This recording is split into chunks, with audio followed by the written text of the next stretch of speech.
Call 800-900-8000. Advantage Gold is not an investment advisor or a tax advisor. Consult with your financial advisor before investing. This is Aaron Warby, host of the Bulls and the Bears radio show, sponsored by Online Trading Academy.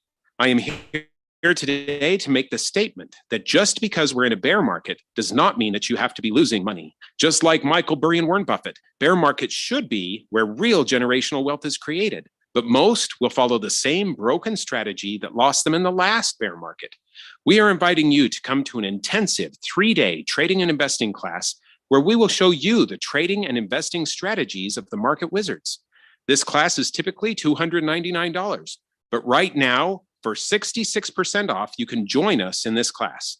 Just call 8448-TRADER. That's 844-887-2337 and tell the operator you want the $99 3-day class, or text $99 to 25029. That's $99 to 25029. Streaming only on Peacock. From the mind of Rian Johnson, the writer-director of Knives Out. Miss Kale, you've got this gift, always knowing the truth. I only know if something is a lie. The real trick of it is to figure out why. Natasha Lyonne is Charlie Kale. It wasn't an accident. I think there's been a murder. You watch too much Dateline. A new 10-part mystery series. Wolves on my fender. I gotta keep moving.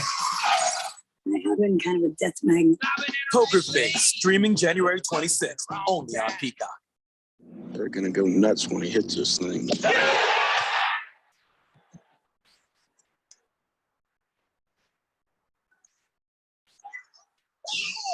went in.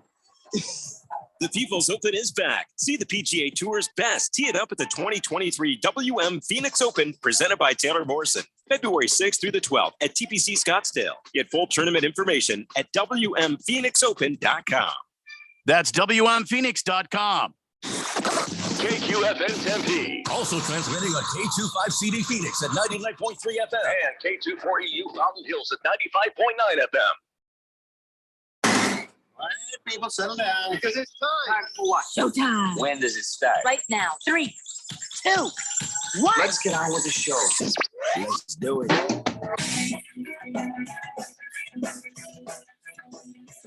All right, everybody, welcome to the middle of the week. It's a Wednesday edition of the Daily Blender on this January 25th as we broadcast live from the Harman Solar Studios in beautiful Scottsdale.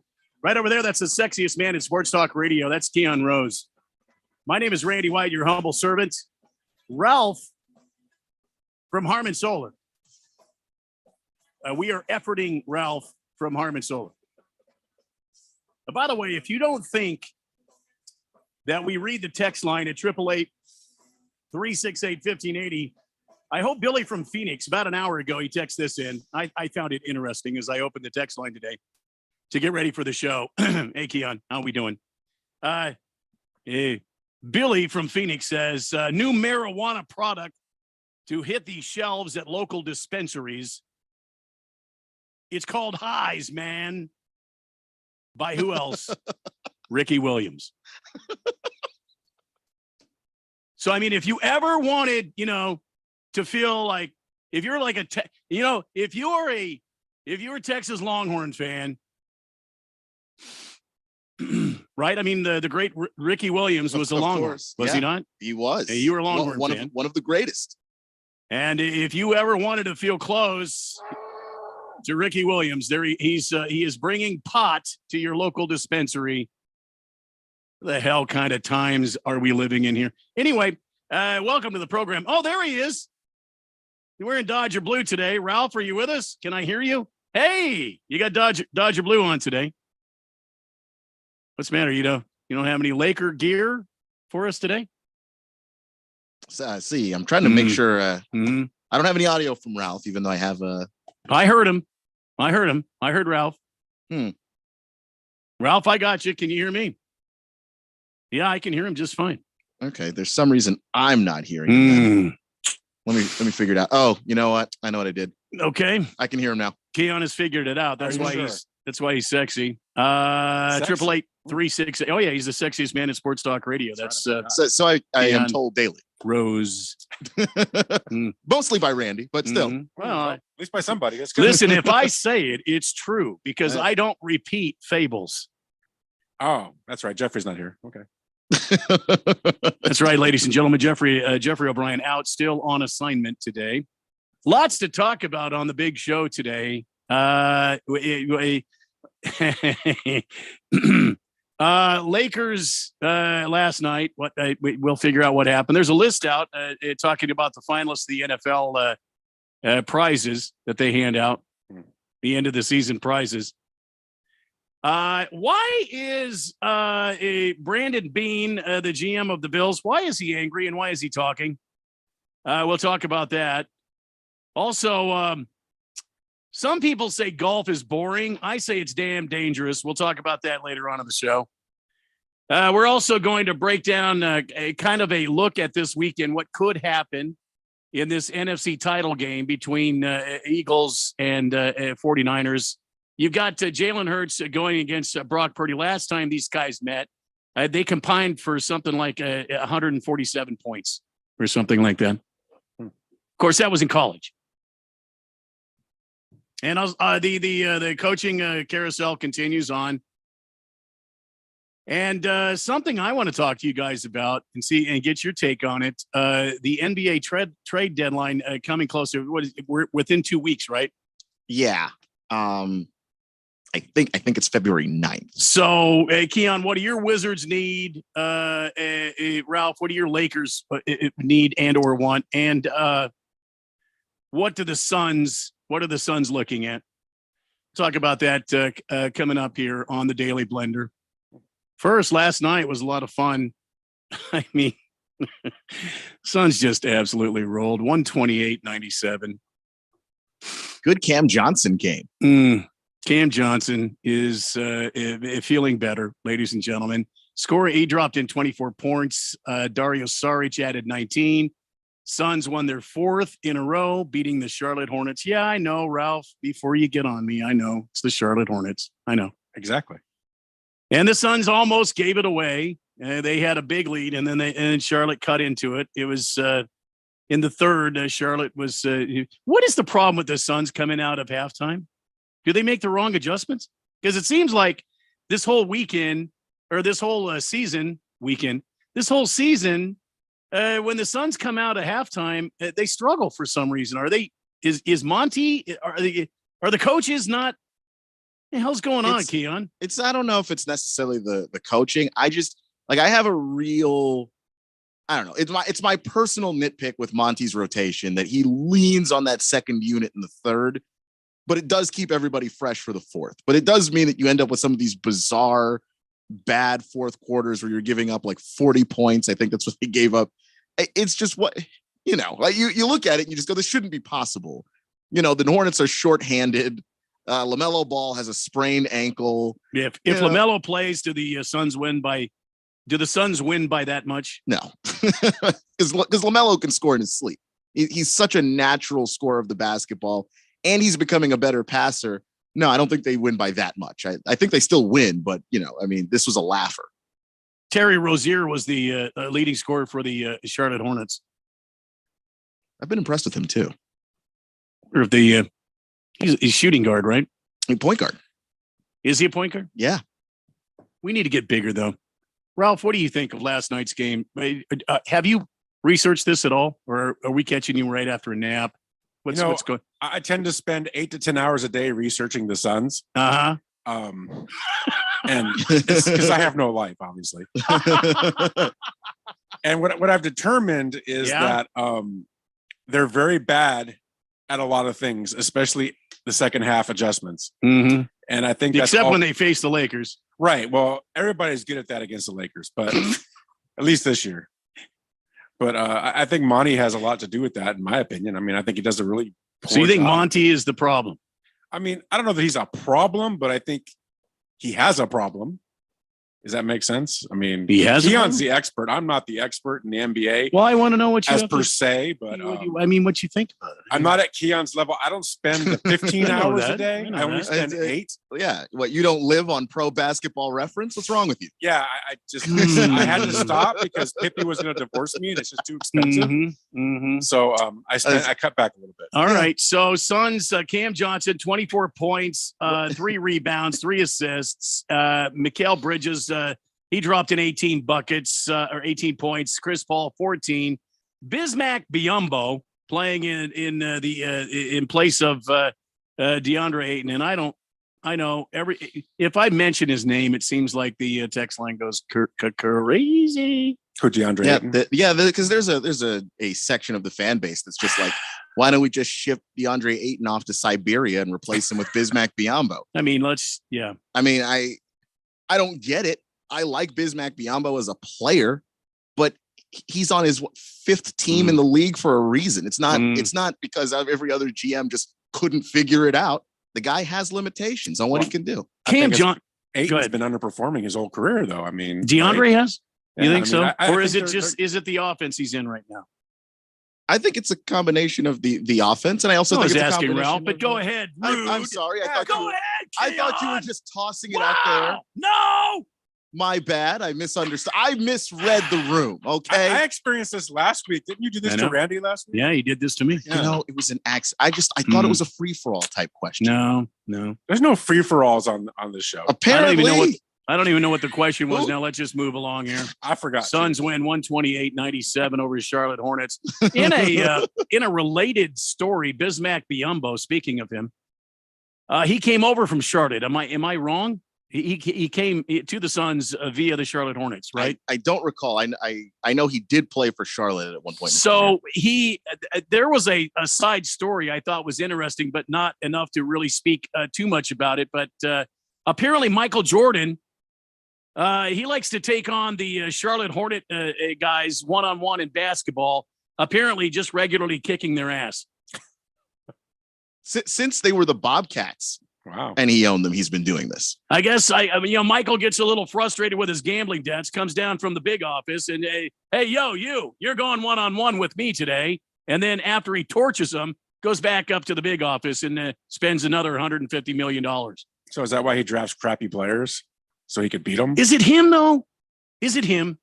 It's not him. He's not drafting players, but is he Jerry Jones of the NBA? I think he is less now than he used to be. But there were times when Michael Jordan thought a guy was great, he'd put his thumb on the scale, and all of a sudden, no matter what the GM said, we ended up with Michael Jordan's guy. That's how they drafted Adam Morrison, if you recall, one of the biggest busts. The lead of all singer time. of the Doors. I thought he was dead. Different Adam Morrison. Wait, that's Jim Morrison. Never mind. Worse facial hair. But Adam Morrison was a stud in college. He really was. But people had concerns about his defense and things like that. But Michael Jordan was like, that's the guy, and there was no conversation.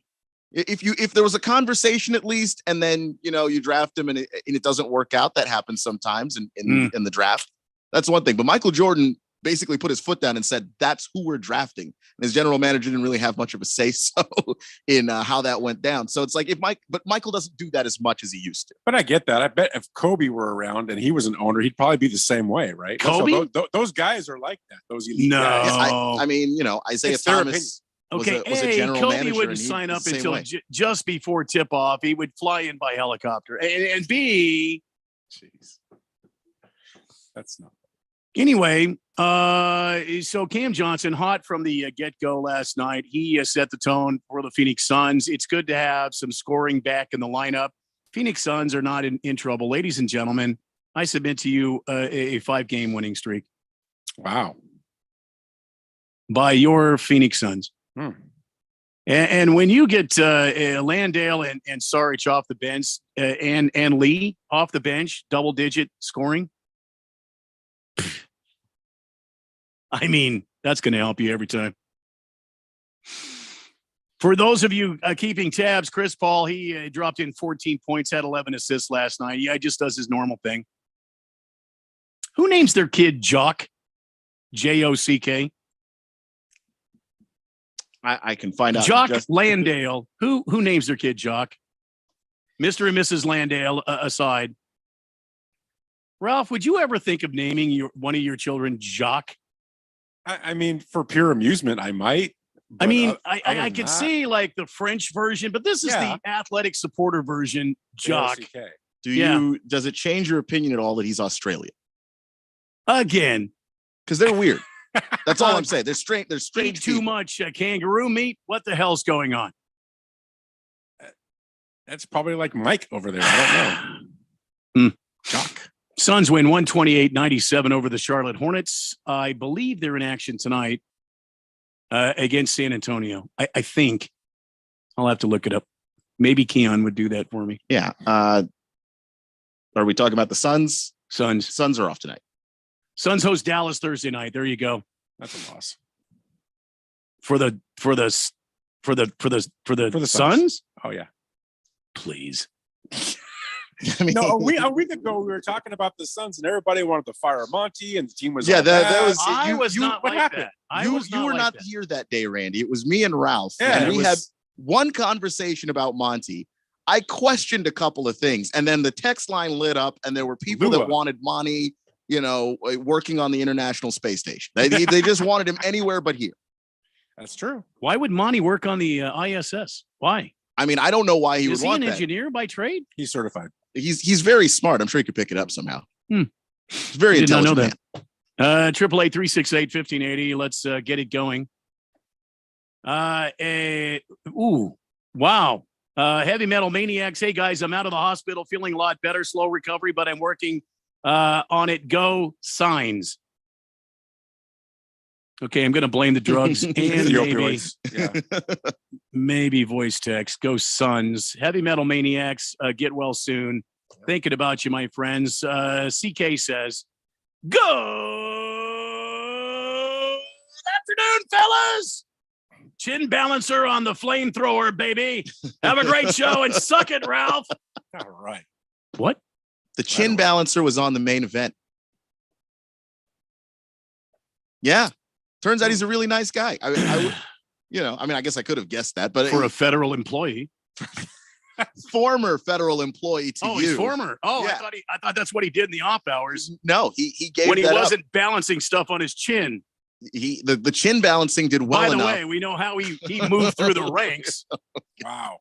I don't understand. What did he Boogie. balance? What could that possibly mean? I think you guys know. Boogie on the text That's line a at very 888 nice man. We shouldn't say that. 368. He's not listening to me, especially after the couple of weeks that we've all Couple weeks, couple balls. All talked. Couple of weeks, couple. Boogie on the text line 888-368-1580. Randy does not tell a lie. See, that's what it's going to be today. Baker's cocky hens. I would have traded Ayton for Griner day one of the whole ordeal. Brittany? Yeah, they That's who we're talking about here? Yes. Come on, man. Come on, man. It's the kind of day it's going to be. That's the kind of day it's going to be.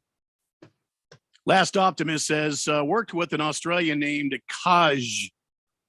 His parents were circus performers. All right, well, that explains. So are these Australian parents that named Landale, his first name is Jock, as in strap? Were they cricket players or? Like, I looked it up hoping it was some kind of nickname, and no, his name is just Jock. It's just Jock. You have a fan, Ralph.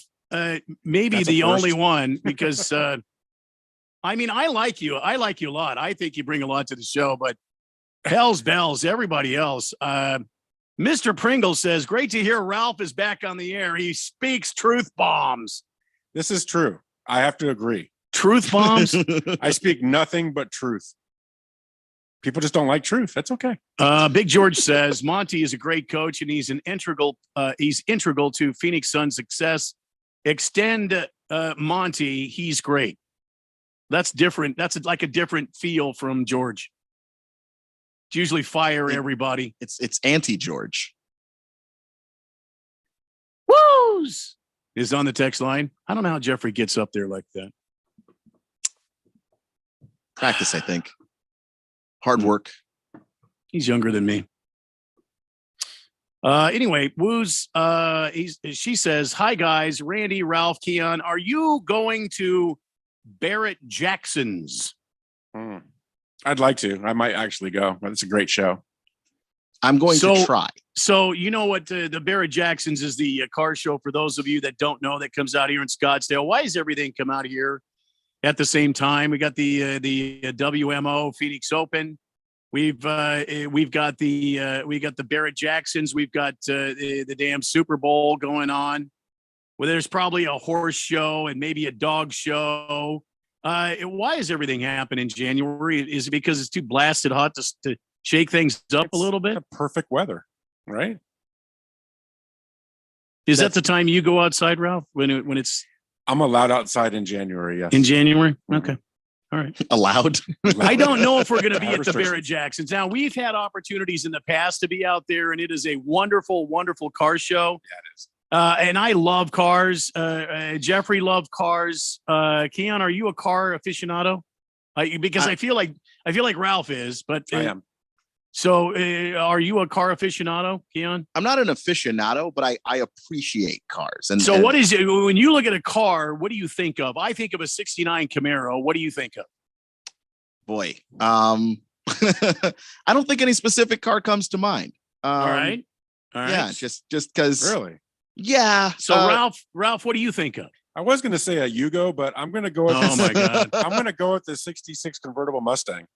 Really, a 66 Mustang convertible? Okay. Yeah, 65, 66. 66 because that's my favorite year, but I'll go 65. They were small then. That's when they were just tiny. They were cool though. Okay. All right. I can also get into like a 70, 72 Charger. Oh, now you're talking Jeffrey's music. Yeah. He's a Dodge guy. Yeah, I like the Challengers and the Chargers from back All in right. the day. Mustangs.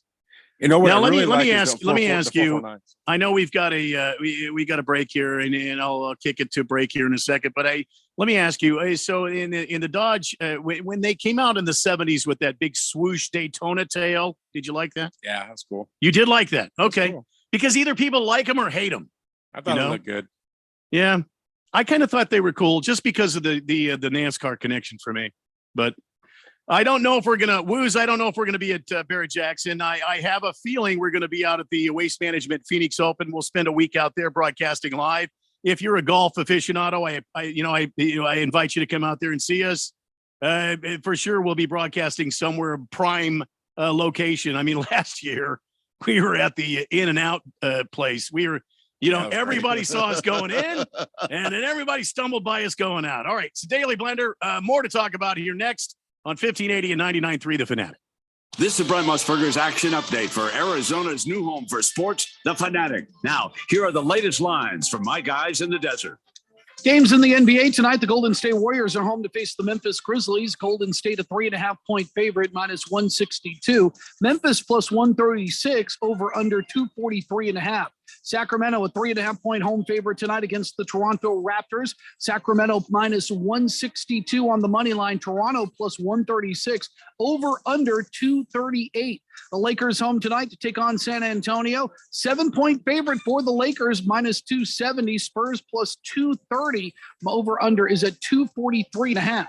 Red hot winning picks at experts.winnersandwiners.com. Save 75% when you use the promo code ACTION75. Experts.winnersandwiners.com.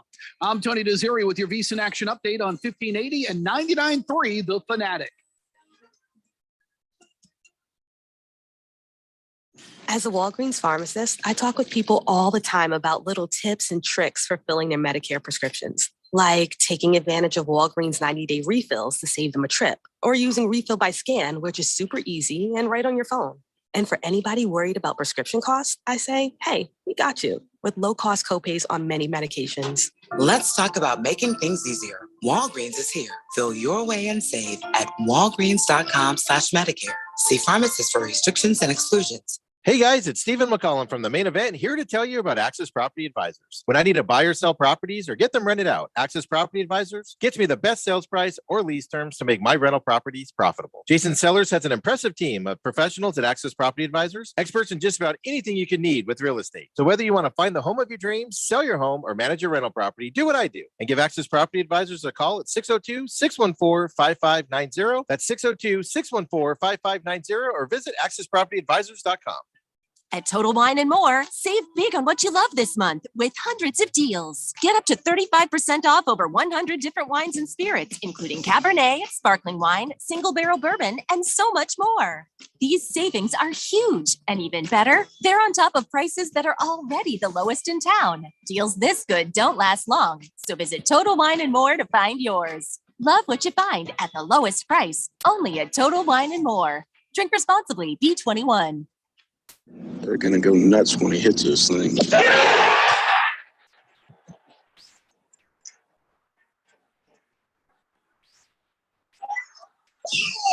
went in. The People's Open is back. See the PGA Tour's best. Tee it up at the 2023 WM Phoenix Open, presented by Taylor Morrison, February 6th through 12th at TPC Scottsdale. Get full tournament information at WMPhoenixOpen.com. That's WMPhoenix.com. Your home has gone way up in value, but have you taken advantage of it? This is Rob Canier with a phenomenal opportunity to tap into some of your home equity, earning tax-free income and eliminating your mortgage payment while staying in your home as long as you want. With home prices leveling off, don't wait to learn more about the new reverse mortgage. This is a safe and proven money-saving and tax-free income opportunity for homeowners age 62 and older. Call me, Reverse Rob, and learn more today at 602-REVERSE. That's 602-738-3773, or download my app by searching Retire Right with Reverse Rob. It's win or go home. Let's go, boys! When Joe Burrow and the Bengals head to KC to tangle with Patrick Mahomes and the Chiefs. Put up a shut up, sir. After stunning the Bills, the Bengals hope to repeat their win from last year. Not even an ankle sprain will keep the Chiefs' Patrick Mahomes on the sideline for their chance at another Super Bowl victory. It all comes down to this. Bengals at Chiefs this Sunday at 5 p.m. on your home for the NFL playoffs and Super Bowl 57, 1580 and 99.3. The Fanatic.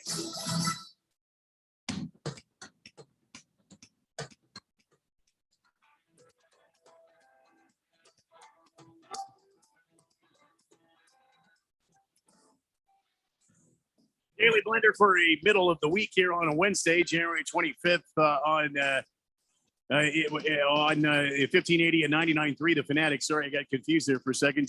Jeffrey O'Brien on assignment this week. You got Keon Rose, you got Ralph Romano from Harmon Solo, you got Randy White with you. And we are heading for 6 o'clock. And yeah, like the radio station announcer said, we are your exclusive home for the NFL playoffs championship weekend this weekend. NFC playoff starts at 12:30. And then the AFC championship game at 4 p.m. That's Sunday. Tomorrow night, GCU in action in Abilene, Texas, taking on Abilene Christian. The tip-off at 6 o'clock there. And then Saturday, GCU in action once again, 6 p.m. They will stay in Texas because the Red Roof in there, very accommodating. We'll leave a light on for you. Tarleton, Texas, for the Antelopes as they continue their trek through college basketball. And we are your official home here for college basketball. By the way, Xavier Creighton at 10 a.m. Saturday. I'm glad I got through that. Let's go to the text line, 888-368-1580. Dirty Donkey. Here's a truth bomb. Suck it, Ralph. Sorry, Ralph. Truth bomb. Yeah, truth bomb. King of Kittens. Hey, Ralph, suck it. Wow. Jeez. Well, everybody is out today. A lot of sucking going on. Well, it's a Wednesday, and I kind of figured I was telling Keon that's the way it's going to be. Kyle G, I can't get excited for the Suns until they beat some good teams and manage into games that they fall behind early in. I still am in the Fire Monty camp because I haven't seen him be able to win against adversity. Haven't seen him win against adversity.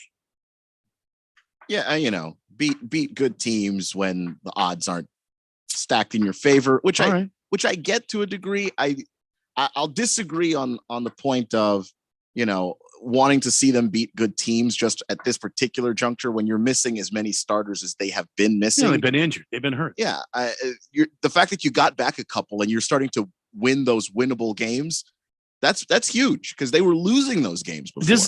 Ralph, does that mean the Suns are one-dimensional because they had their twos in there playing against teams and they were struggling, they weren't doing well, and Cam Johnson and CP3 come back, suddenly they start winning again? Does that mean the Suns are one-dimensional? No, just to be fair, I mean, I know if it was the Lakers and we talk about injuries, everybody's like, "Oh, you can't use that as an excuse." So I want to just bang down on the Suns. I think you can. I think The reality is, I mean, their whole number one squad was out. I mean, so what'd you expect? I don't think the best coach in the world could have done, much with that talent that they had on the floor. So I mean, Josh Okogie, I think, is a really good player, but he started multiple games in that stretch, and Josh Okogie wouldn't start for most of the teams in this league. I don't think Phil Jackson could have had them win more games, to be honest with you. Phil, fifth letter says, Ralph, purple and gold, baby, purple and gold. That's right. I got to polish my trophies tonight. Mr. Wilbur says, I'm sorry, did I miss something? Is Ralph's new nickname Hoover? It sort of sound like it.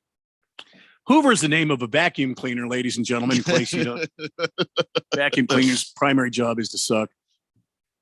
Let's see here. Baker's Cocky Hens. Let me read this.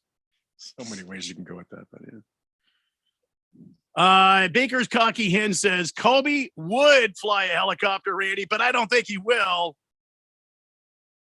Well, that's a good point. There's no Kobe jokes. Come on, we stop. The reason I shy away from that entirely is that there were other people on that helicopter. If you don't like Kobe, thought he was a bad person, there were people on that helicopter that, like his daughter, didn't do anything. Listen, maybe, I don't write the jokes, man. I just read them. I'm talking to the fourth dimension here. I'm not talking to you. All right. I'm just saying, easy guys. Easy. Speaking of reading, Silly Wabbit says, hey fellows, is Jeffrey still on assignment on his couch? No, he's on assignment. He's not even in the state of Arizona. That's all I'm going to say to you. I said that's all I'm going to say, sir. It may or may not be legal.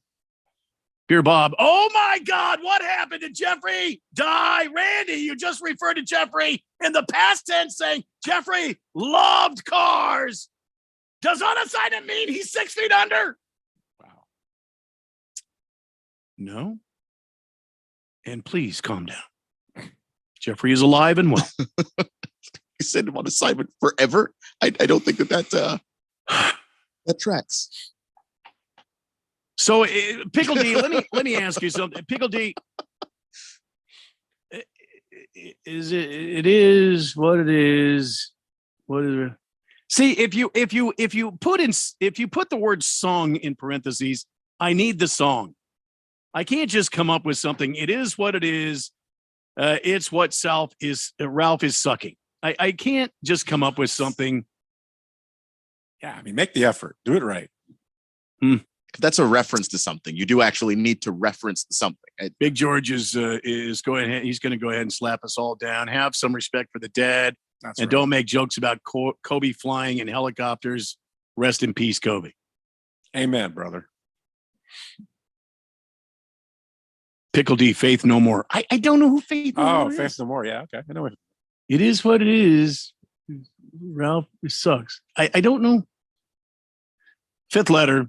That text just pissed me off. Now I'm honking outrageously at the car in front of me for no reason, hoping the guy comes out. So now we're creating road rage. Uh-oh. I mean, you're just going to take out your anger on some random guy?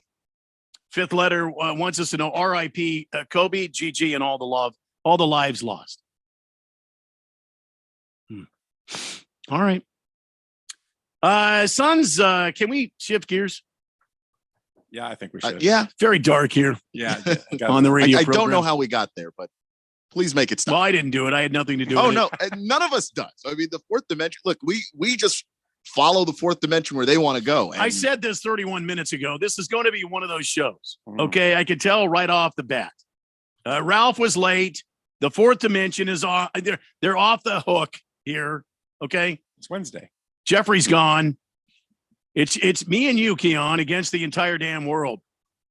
Sources say, according to the Woj bomb, that billionaire mortgage lender Matt Ishbia's purchase of a majority stake in the Phoenix Suns and the Phoenix Mercury at $4 billion is expected to become official in the next 2 weeks. With Ishbia assuming control before the February 9th NBA trade deadline, team and league sources told the Four-Letter Network. Okay, what has to happen for the team to go ahead and say, oh, yeah, okay, Matt Ishbia, come in here and go ahead and run this team as if you were the owner of the team, as if you were the governor of the Phoenix Suns and the Phoenix Mercury. Just go ahead and make your moves. And B, what kind of moves do you think he's going to make to help this team? Remember, we've got Jay Crowder, 99, sitting there making his $10.2 million, and we're not doing anything with him and haven't so far this year. We could really use an oversized forward to beat the hell out of everybody else that comes into town. I'm speaking specifically of Luka Doncic and his filthy, filthy, filthy mouth. Does he have a filthy mouth? You don't remember back last year when we ain't done with these MFers? His filthy, filthy, filthy mouth. I suppose no more Potty filthy than any other NBA guy, but he does have a very smug damn face. I will say that. Potty mouth. And you wish he was wearing a Suns uniform. No. Yeah. No, I don't. I wish he was wearing a Laker uniform. I don't. I honestly don't wish he was. I wish Ja Morant was wearing a Suns uniform, to be honest with you. If you want to know my honest feelings about it. But go ahead, Keon. I asked you the question. Isn't this kind of odd? Isn't this strange? Why are they giving Matt Ishbia this kind of control before he actually has taken control of the Suns? What's happening here? Because essentially it's a done deal. The mechanics of the deal are in motion as such. We're not going backwards. There's no way it can be undone at this point. He is, for all intents and purposes, the majority stakeholder of this team.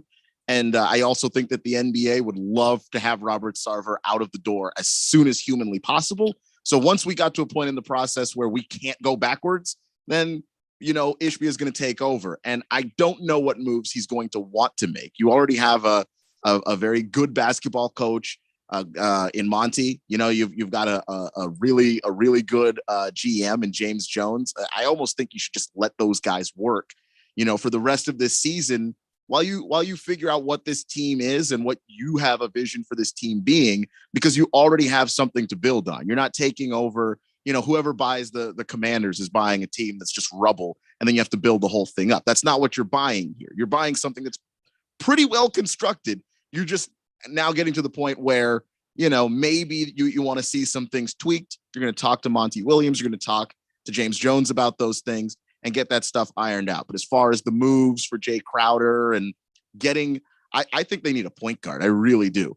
I guess we'll talk about that later on in the show. But I think that, like, when you look at what this team can be, I'm sure James Jones has already been kind of working on, let's see what deals are out there for Jay Crowder. I'm picking up the phone. I'm calling everybody just to make sure where we stand and what assets they want and what picks they want to give up. So I don't think Ishbia is going to be too hands-on in this portion of it. But once we get to the offseason, and based on the results of what happens this season, disappointing or, encouraging, either way, then he'll make some decisions moving forward. So Ralph Ishbia, president of a wholesale mortgage company, a Michigan-based company, has been pursuing an NBA and NFL team in recent years, landed a deal on the Suns.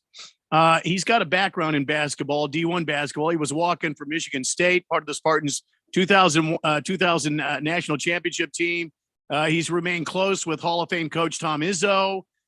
You think that plays into his ownership style, his governorship style? I know it's kind of taboo to call somebody who buys a team an owner. It's a governor, so I apologize. But do you think that kind of plays into his style as a governor of the Phoenix Suns and Mercury, because he's got this background and he's got this Hall of Fame college coach Tom Izzo, who can give him some advice as he moves forward in this venture? Well, I think it does. And if he's smart, he absolutely takes that advice and uses it, right? I mean, That's a really good background. He's a finance guy, which kind of scares me a little bit. A lot of those guys are dirty and do a lot of things that aren't right. But I mean, I guess that's what that is. So he's buying the Mercury and the Suns for $4 billion. $4 billion combined. Yeah. Is he getting the arena too? Yeah, I believe that's part of the whole. I think that's part of the whole deal. Yeah. So he's all in. I don't see that in this story here. He's getting the whole shebang for $4 billion. Yeah. Yeah, I mean, that if I'm a Suns fan, that's pretty exciting. Knowing his background, knowing this guy has money, he's going to spend money to try to put a winner here. It kind of reminds me a little bit of like when Dr. Jerry Buss went to LA and he bought everything in the Forum, the Kings, the Lakers, and he went all out. I mean, he went after it, right? So this could be a really good thing for. I mean, it is a good thing. Obviously, you don't want who you have now, so anything's better than that. But I think this is a really good thing. I think his background, relationships, and experience are going to really help, and hopefully he'll do the right stuff. I think. I don't know what that means for a guy like Monty. I mean, does he hang on to a guy like Monty? Does he look to get his own guy in there? I guess that could depend on some of the advice he gets. But I think he'll take a hard look at the roster in the offseason and see what he really wants to do. And I don't think anything's going to happen down the stretch here. I think he's going to leave the team the way it is right now and let it play out, especially if they continue to improve as they get players back. But I think this offseason will be interesting to see how he, kind of moves pieces. I think we'll finally see in the next 18 months what kind of an owner he's going to be. I think there's a period of time for him to learn about everybody and everything in the system, and then to start making decisions on how he thinks he can best make this a more viable franchise. I hope he's not a guy that's going to sell it quickly, like these house flippers do. They buy a house, and they go and they do a lot of stuff. They make the house pretty, and then they flip it for profit. I don't think, with his background, I don't think that's what he's looking to do, right? Well, the thing that bothers me about this is he was looking around for a franchise, and then the Suns became available. He threw in on the Suns. He's not, it's in writing. It's in black and white. He's not a fan of the Phoenix Suns, but he bought the franchise. You see what I'm saying? Yeah. So as a Phoenix Suns fan, I find it very easy to believe, this guy's just trying to turn a profit. And he could be, but I think that even if you want to turn a profit, just the way things are going in sports ownership, you got to be in it for the long haul. It's like buying land. I mean, it's an asset you can keep for 10, 15 years, and it's going to somehow be worth more in 15 years than it is now. So you just want to have it. It's not even about turning around and flipping it. And the owner of the Washington Commanders is a fan of the Commanders. That didn't turn out so well for them. So maybe it actually can be a good thing that the guy is coming in and he's just objectively just going to look and see and allow the people who are running things to do their jobs. Let's go to the text line. Mr. Wilbur says he's actually getting the Phoenix Suns and the arena for $3.995 billion. And then for an additional $5 million, they throw in the Mercury. That's the deal. I don't think that's how that works. Well, I mean, that's all Mr. Wilbur can do is sit around and listen to podcasts and stuff. So if you buy the Suns, you buy the Mercury too. That's probably what the Mercury are worth. So CK says, I believe the arena is city owned like Chase Field. Chase Field is a county property. I think the arena is a city of Phoenix property. You may be right, CK. Anyway, Big George says, I agree, Keon. I think Robert Ish just needs to let James Earl Jones continue to run this team because he has done an incredible job up to this point. Go Suns. Thank you, Big George. All right, when we come back, got to take a quick break. When we come back, we'll talk a little more. And we'll also break down what happened with the Lakers last night. I mean, they were eviscerated by the Clippers. I'm glad Ralph's on the show today. It's a Daily Blender on 1580 and 99.3 The Fanatic. First, we decide where we want to go. Then we need to know the best way to get there. Hi, my name is Adam Barada. I'm the owner of Advantage Gold. We're the highest rated precious metals firm in the country. We teach people how to own physical gold and silver. Now, we've won the Best of TrustLink Award 4 years in a row because we educate our clients on how to buy gold and silver the right way. We don't pay celebrity spokespeople millions of dollars. We'd rather pass that value on to you. Call 800-900-8000 and speak with one of our experts. We'll send you a free gold kit along with my latest #1 national best-selling book, The Great Devaluation. Call 800-900-8000. That's 800-900-8000. Get the best information, the best process, the best service, the best value. Call Advantage Gold at 800-900-8000. Call 800-900-8000. Advantage Gold is not an investment advisor or a tax advisor. Consult with your financial advisor before investing. If you are an IT professional looking for an opportunity with great benefits, the freedom to creatively solve problems in a career with great growth potential and a team environment, look no further than Affinity Technology. Serving the Valley since 1992, Affinity Technology is looking for a level 1 tech to develop and deliver excellent solutions and outstanding customer service. Visit atechaz.com/jobs and get started with your future today. That's atechaz.com/jobs. One trip down Scottsdale Road and it's obvious. Snowbird season is here.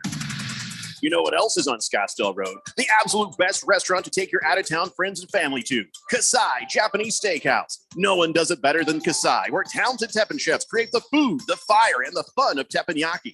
Kasai Japanese Steakhouse is dinnertainment at its best, where a delicious 7-course meal prepared right at your table with flair. It's the perfect choice for any occasion. Choose from over 50 different items and combinations of teppanyaki. Looking for great dining without a show? Well, Kasai offers an awesome selection of Asian-inspired dishes and tasty sushi. Happy hour deals daily till 6 p.m. and enjoy the outdoor dining on the heated patio. So whether you're here for the open, the big game, or just the great Arizona sunshine, don't just take your guests to dinner. Take them to Kasai Japanese Steakhouse for dinnertainment. Visit KasaiScottsdale.com. That's KASAI Scottsdale.com. Or call 480-607-1114. Streaming only on Peacock. From the mind of Ryan Johnson, the writer-director of Knives Out. Miss Kale, you've got this gift. Always knowing the truth. I only know if something is a lie. The real trick of it is to figure out why. Natasha Lyonne is Charlie Kale. It wasn't an accident. I think there's been a murder. You watch too much Dateline. A new 10-part mystery series. Wolves on my fender. I gotta keep moving. I've been kind of a death magnet. Poker Face, streaming January 26th, only on Peacock.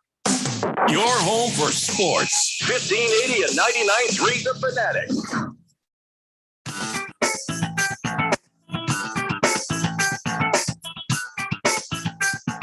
Blender on this hump day. Mike. Hump day. We need a camel. I know Jeffrey and Boogie have a kangaroo. We need a camel. Ralph, would you go in halvesies on a camel with me? I would. All right. I'd love to have a camel. Could it be a talking camel? Can he walk around the studios? Would you let him hang out there at Harmon Solar? I would. Hey, well, welcome back to the Daily Blender on this hump day, January 25th on 1580 99.3 The Fanatic. That's Ralph Romano. He's from Harmon Solar. He's joining us on the Daily Blender today. Over there, sexiest man in sports talk radio. That's Keon Rose.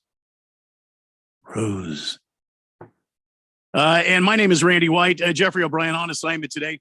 Lakers. Ralph. I mean, I hate to say this. They were playing against the Clippers last night at Crypto.com Arena. Which, by the way, can I say I just miss Staples? Yeah, it's still Staples to me. Yeah, I'm never calling it crypto. It's kind of like when it's just not happening. Chase took over Bank One, and it became the Chase Field instead of Bank One Ballpark. It's still Bob to me. Yep.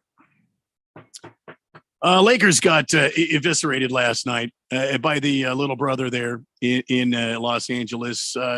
Even though LeBron put up 46 points, we all know what LeBron's doing, Ralph. We all know he's chasing history. Yeah. And am I? Is it fair for me to say he don't give a rip about the Lakers? He's just chasing history and put his name in another record. I don't think okay wants to say. I don't think that's fair to say. I mean, I know I've called LeBron a lot of things, but I do think he cares about the Lakers, and I do think he cares about winning. He's that guy, you know, champion competitors.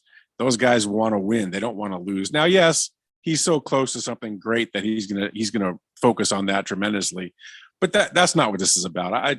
I just can't believe that doesn't care. So then answer me this.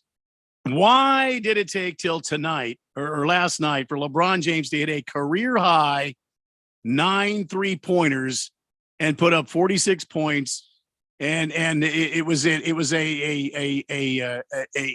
shooting barrage in vain because the Clippers had these guys down early and they kept the pressure on. I mean, old Spiral Ham, he pulled the starters out in the was it late in the third or early in the fourth? Yeah, I mean, the Lakers lost this game in the second quarter. I mean, they just didn't show up in that quarter. Every other quarter they were there. Why did he wait? I don't think he waited. I just think he's not had some of the best shooting nights because I always see him launch a lot of threes. Just they don't go down as they used to. But I mean, in the back of his mind, Keon, he's probably thinking about that record. I'm sure. I mean, he is. He said in an interview that he's pissed that it's not coming for a team that's winning. He would love for the record to be, coming with some success. But I don't think that he doesn't care. I think he cares a lot because he knows that the legacy is not just the records. The winning is attached to it. Every time he misses the playoffs, he's aware that people will hold that against him. Every time he doesn't go to the finals, he's aware that people hold that against him. And I think that that's always his goal. But if you look at this team right now, he's 38 years old and he had the most efficient night scoring. And he did, but nobody else on the team did. And Patrick Beverley, for all of his mouth running, only put up 3 points, and he took 8 shots to do it. You know what I mean? Like look at some of the Russell Westbrook scored 17 points. He took 13 shots. LeBron is alone. I watched him. Yeah. The man, he's not just out there because if he didn't care and the only thing that mattered was the record, I think he can't do anything but not care because he knows this team is just it's a bad team. Yeah. But he's trying. It's if he trying didn't to care. Do what? I mean, it's futile. I mean, the Lakers are bad. They are, but he isn't. Like I was watching him last night.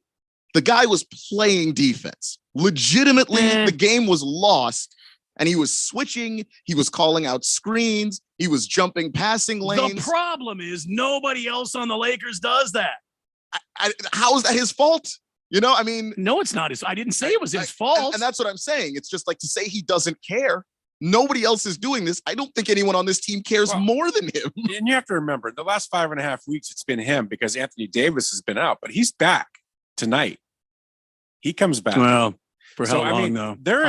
I mean that with all due respect. They're a different team with Anthony Davis. Anthony Davis was having a heck of a season when he got hurt. I mean, he was balling. He started off very slow.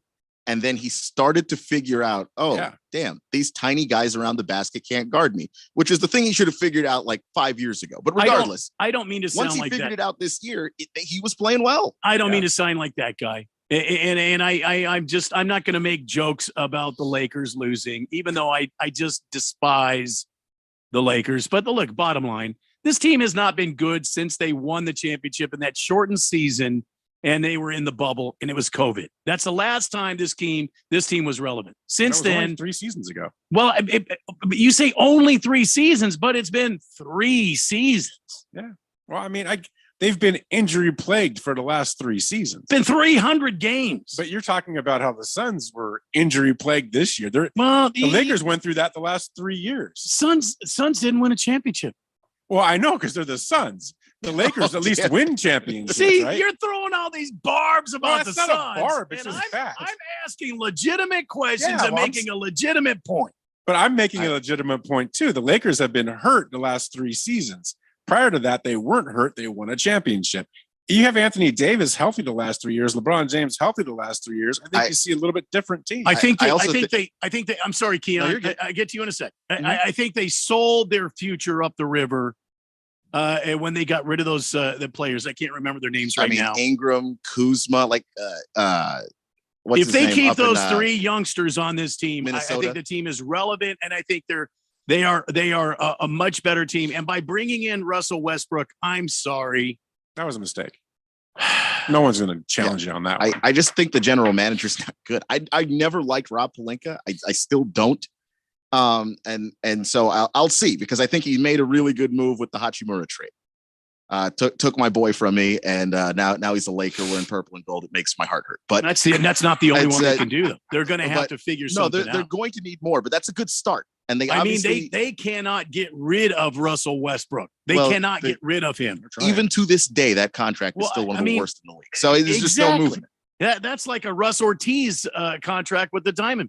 Well, I mean, who are they talking about going after in the next few weeks? We'll talk about it soon. Okay. Yeah, but we've got it coming up. But it's I just think that the Lakers are maybe Pelinka's turning a corner a little bit, and he's starting to figure out how to be a better GM. Because it was a rocky start. Start. But what does he know about being a GM? Really, not a whole lot. He was an agent. Right. He was an agent. He fell into it, right? They won a championship. I mean, now they've had all these issues. If he makes one more good move, maybe two, and they have Anthony Davis back healthy, I think they're instantly relevant because they're that good. So let me give you the stats on the Lakers last night. LeBron, 9 threes, 46 points. Is second in line there. Bryant had 15 points, 7 rebounds. Schroeder, 7 points, 2. I mean, the team is miserable. Thomas Bryant, good ball player. That's not a starting center. He needs to be behind Anthony Davis. So we'll see, how long it takes Anthony Davis to get back up to speed, because obviously it's not magic. You can't just show up and start dominating again. But we'll see how that helps. Obviously, I think Hachimura, he's a good player that you can develop. He's a good young guy on a rookie deal who can shoot threes pretty well, which is a good thing that team needs. Yes. And he also plays really good defense. So that's another thing that they need, because it can't just be the LeBron show out there. And it is right now. And this is going to sound crazy. And I'm not an NBA guy, and I don't follow the NBA that closely. I'm just a fan of basketball. I love watching the athleticism. But I mean, if I'm the GM, if I'm Rob Pelinka, I'm releasing Russell Westbrook. I'm just go away. Go make your clothes. Go live in your house. Go away. The thing is, you end up with all the money on the cap anyway. It's like don't care. He's not. He is not helping this team win. He is currently. I mean, he's not, but he's currently the second best player on the team. You will definitely be worse if you. Well, he did get his 24,000th point last night in the first quarter, becoming the 28th player in NBA history to hit the mark. And he's done a better job, Russ, coming off the bench. Russ, can you make me some custom jeans? As a matter of fact, you take the rest of the season and figure that out. You're gonna see the difference with Davis back. You'll see. I will say this: Lonnie Walker, Austin Reeves, close to coming back, and you got the brow back tonight. Well, I mean, we'll see what happened. Or Thursday night, Thursday night or Wednesday night tonight, as the Lakers take on San Antonio, which should be an uplifting game for them. And with all that said, I mean, and all the injuries they've had, you look at their record, and they've only got 2 more losses than the Suns. Oh, I agree. But this is the Los Angeles Lakers. Right? How many world championships do you have? 17. 17. Do you think this would be okay in New York City with the Yankees? Well, no, because there's a higher expectation of championship organizations. I totally get that, since most of my teams are championship organizations. I understand that. He's got a pretty good beat on it. I actually was kind of rooting for the Lakers last night, because if the Clippers lost, the Suns would be in that 6th spot. But anyway, I do think that the Lakers are below where I think the fan base would love them to be, and where the ownership would love them to be. But I still, at least for me, if I'm thinking, I put on my son's hat, I do kind of have the Lakers in the back of my mind as like, this could potentially be a problem team, because when they have Anthony Davis, that's not the same team. And I do think that matters. I tend to not necessarily give them the most amount of, credit for when he's injured in particular, just because you have to account for the fact that he's going to miss 20 games a year. But when he's there, that's a problem. The text line buzzing along here. Heavy Metal Maniacs. The kid isn't going to spend money on basketball. He's a former Michigan State walk-on. He's got $5 billion with him and his brother. They're both partners with his team. This guy wants to win. You never seen it on HBO Max. You have to see the documentary. He's a real raw guy. This guy wants to win. Well, I mean, that's good news about the new Suns owner. Matt Ishbia. We'll see. I'm kind of excited. I'll be honest with you guys. You should be. Fighting Wampus is AD is good to play about 30 games in a row before he gets injured. I mean, that's true. We'll just have to wait and see what happens. He comes back tonight. More of your text and more silliness. It's a Daily Blender on 1580 The Fanatic. As a Walgreens pharmacist, I talk with people all the time about little tips and tricks for filling their Medicare prescriptions, like taking advantage of Walgreens 90-day refills to save them a trip, or using Refill by Scan, which is super easy and right on your phone. And for anybody worried about prescription costs, I say, hey, we got you with low-cost copays on many medications. Let's talk about making things easier. Walgreens is here. Fill your way and save at walgreens.com/Medicare. See pharmacists for restrictions and exclusions. This is Aaron Warby, host of the Bulls and the Bears radio show, sponsored by Online Trading Academy. I am here today to make the statement that just because we're in a bear market does not mean that you have to be losing money. Just like Michael Burry and Warren Buffett, bear markets should be where real generational wealth is created. But most will follow the same broken strategy that lost them in the last bear market. We are inviting you to come to an intensive 3-day trading and investing class where we will show you the trading and investing strategies of the market wizards. This class is typically $299, but right now, for 66% off, you can join us in this class. Just call 8448-TRADER. That's 8448-87-2337 and tell the operator you want the $99 3-day class, or text $99 to 25029. That's $99 to 25029. Hey guys, it's Stephen McCollum from the Main Event here on 1580 The Fanatic. The NFL championship games are set. We'll keep you updated on the injuries and team news. Suns are getting healthy. Do they start stacking wins? ASU and Arizona men's basketball have a big road trip to Washington. What do we expect? Coyotes continue their season, and the Diamondbacks and NASCAR seasons are getting ready to start. So join me, Stephen McCollum, on the Main Event, Monday through Friday, noon to 2 p.m. here on 1580 99.3 FM, The Fanatic. Streaming only on Peacock. From the mind of Ryan Johnson, the writer-director of Knives Out. Miss Kale, you've got this gift. Always knowing the truth. I only know if something is a lie. The real trick of it is to figure out why. Natasha Lyonne is Charlie Kale. It wasn't an accident. I think there's been a murder. You watch too much Dateline. A new 10-part mystery series. Wolves on my fender. I gotta keep moving. I've been kind of a death magnet. Poker Face, streaming January 26th, only on Peacock. With LifeWell, help is here to support our community with counseling, housing services, and addiction treatment. We focus on adults and young adults with financial need. Learn more at lifewell.us and join our team to make a difference in the lives of others. We are hiring counselors, nursing staff, psychiatrists, and more. Start a career of hope, health, and healing at lifewell.us. This message is sponsored by LifeWell and a Virginia G. Piper Charitable Trust COVID Response Grant. KQFN Tempe. Also transmitting on K25CD Phoenix at 99.3 FM. And K240U Fountain Hills at 95.9 FM. All right, people, settle down because it's time. Showtime. When does it start? Right now. 3, 2, 1. Let's get on with the show. Let's do it.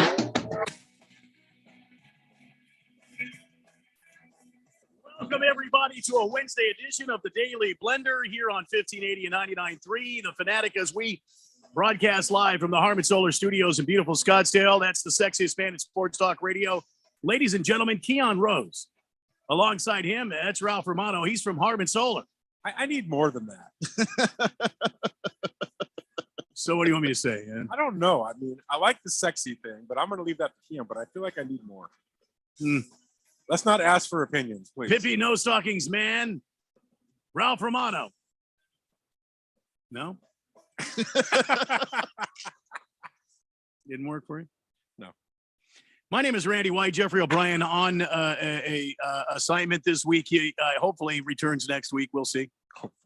I heard a loud belch from Portland, Oregon earlier today. That's all I can say about that. This hour on the Blender, we want to talk about the NFL released their finalists for their big awards, you know. Yep. So we'll go through that list here in a minute. What's happening with Patrick Mahomes? What's the latest news on him? I'm efforting to find out if this is true. Big George is on the text line and said something about breaking news. I have not been able to confirm this breaking news, Big George. Big George reporting the Arizona Diamondbacks have signed veteran receiver and closer Yuris Familia to a minor league contract with an invite to their major league spring training camp, according to Bob Nightingale. I have been during the break looking that up, and I don't see that anywhere. So I'm going to wait to confirm that breaking news. But you, the fourth dimension, texting in at 888-368-1580. CK says, we get it. We get it. Lakers suck. Now let's on to some relevant team in the Suns. Let's talk about them. We already did talk about the Sun. Pippi no stalking. Suck it, Ralph. She did. All caps. All caps. I'm not kidding you. Wow. I would not lie to you. By the way, I actually can confirm that news there. Yuris Familia signs a minor league contract with the Diamondbacks on Wednesday, as of 19 minutes ago. So what is his arm falling off? Is that why we signed him? I also, assume so. Pippi goes on to say, wow, that felt good. Now I know why everyone says that. Oh, jeez. I know what I'm going to hear in bed tonight. Excuse me? See, I wasn't going there, but now I just realized it. So oh, boy. And now? Why do we have to? The story of Ralph and Pippi. So here's why I assume the Diamondbacks, by the way, got you. Are you going to talk Diamondbacks? Hell, I'm trying to get into Ralph and Pippi here. You're interrupting me again. I was trying. I was actually. My gosh! It was on purpose that time. I was trying to walk past it, but here we are, not going anywhere. What did you say about Pippi? I have nothing to say. There we go. My favorite. All right, go ahead. Go ahead, Keon. Bring us your sports facts. I assume, because here it is. Yuris Familia is 33 years old. He struggled to a 6.09 ERA. Oh, God, he and fits a right in. 1.81 whip in 44 and a third innings last season between the Phillies and the Red Sox. So I assume that's why the Diamondbacks are signing. Here's the important question I want to know. What's his WAR? I mean, I could tell you if you. Yeah, tell me. I want to know what it is. I think it's Peloponnesian. 888-368-1580. Baker's Cocky Hens says, for his career or last year? His career. 6.5. Hall of Fame for sure. Last year, -0.7. Baker's Cocky Hen says, as we listen to the gurgling sounds of my Diamondbacks slowly fading under the water, like a scene out of the Titanic, just bubbles and two eyes looking up at you from underneath the ocean waves as they slowly make their way to the bottom where all the large creatures live, the Kraken, the giant shark. It's just another one of those signings where if you signed the guy 5 years ago, it's a brilliant move. Baker's Cocky Hen says, did you see the Westbrook interview by the girl about his 24,000th point? He seemed pretty cool to me. Lakers are going to surprise people if they are healthy at all. As much as I don't want to say that. How are they going to surprise him? What are they going to by getting winning? Anthony Davis back? Yeah, they're not that far. And off I'm the not a pace. guy. I don't normally talk a lot. I mean, I leave that to Jeffrey. Jeffrey is like an expert in talking smack. I just kind of sit here. I laugh, I press the buttons, like when he says, "Can we hear that song?" Burn it hell, Lakers. I enjoy playing that. Enjoy that. But the Clippers have the 5th spot at 26 and 24. The Lakers have the 13th spot at 22 and 26. Suns are they're separated by 3 games. The Suns are 25 and 24 in the 7th spot. So there you go. There's a whole conglomeration of teams right there, though. Yeah, three games is what separates most of those teams from the Clippers at 5. Hefty Lefty wants to point out if the Lakers weren't in the Pacific Division, they'd be sitting pretty 1-9 in division games this year. Tough to swallow as a fan. Hefty Lefty, are you a Laker fan? Or are you talking about Ralph? I think Hefty Lefty is a Laker fan. I think that's come up before. Pinocchio says, Ralph, the Lakers have 16 championships and 1 championship. I guess I should say championship. You can't say the bubble invitational puts them even with the Celtics. I can. I personally do, because everybody was in the bubble. If it was so easy for the Lakers everybody to do, in the bubble? No. Well, not everybody, but everybody that was a playoff team was in the bubble. They invited and a few teams that was weren't. A controlled environment. Sure, but everyone was in the controlled environment. If it was so easy, everyone, Keon, or just the supposed playoff teams? Well, not supposed. Those were the teams that were in the playoffs when the season left off. No chance for some crappy team to reach up and hang an L on you on a very bad night for you. But there was, because they played about 10, 12 games before the playoffs started. That's when the Suns actually turned the corner and got to start looking like the Suns. Yeah, they were 8-0, weren't they, in the bubble? Yeah, they were undefeated in the bubble. I'm just saying, all the teams that qualified for the playoffs also played in the bubble. So why aren't they champs? It was so easy. Why didn't they win a championship? I just don't think that you get to say that one doesn't count for the Lakers, because it would have counted if anybody else won it. Here's the thing, right? And I get it, right? So if I'm a Sun fan, I get it. You're just used to pain. I've been watching the Lakers since 77 is when I started watching them. And they with the Lakers organization, you just always know it's going to be good. So the late 70s finished good with Magic. The 80s were fantastic. The 90s were a down decade. The 2000, we tore it back up again. 2010, we're winning a championship again. 2020, we're winning a championship again. Now we're down a couple years from injuries. Lakers will be right back up. They'll be relevant more than anybody else, and they'll win again. I mean, so I get your pain. I understand. If I had to live in those down years all the time, that would be tough. That'd be really tough to live there, but that's your home. So accept your home and understand that when you follow a real team like the Lakers, we enjoy seeing winning championships. 17. I can't hear you, Ralph. What's this next part again? Something knocks you out again. Won't be in the postseason, but something knocks you out again. Something knocks you out, so burn it out. Wow. Seems louder than the that last was time you really played. loud too. Yeah, he turned it up. Okay. I just think CK says on the text line, Ralph Hoover, there's his intro name. Suck it, Hoover. I was playing ball. I mean, that was like an honor to be called a Hoover. That means you sucked up all the ground balls. If you're a third baseman, especially. Yeah, man. Bruno Baller says, are we only weeks away from pitchers and catchers gathering for spring training? Yes, we are. It's the most wonderful time of the year. Yeah, a lot of the guys are already reported. They're already there working out. Jag Dog says, Ralph, I shook the 8 ball. It says, suck it hard. Kiss to Cook. Needs a new ball. There was a team that finished 8-0 in the bubble that should have been in the bubble playoffs. But Cole, your record from earlier that year still counts, though. Please don't make me defend the Lakers. This is like your worst anti-Laker argument, and I dislike it. You use the good ones. As everything else, we're going to lose this argument. Boy, Ralph deserves all those suckets, doesn't he? All right, 888-368-1580. Let's talk some NFL on this crazy Wednesday.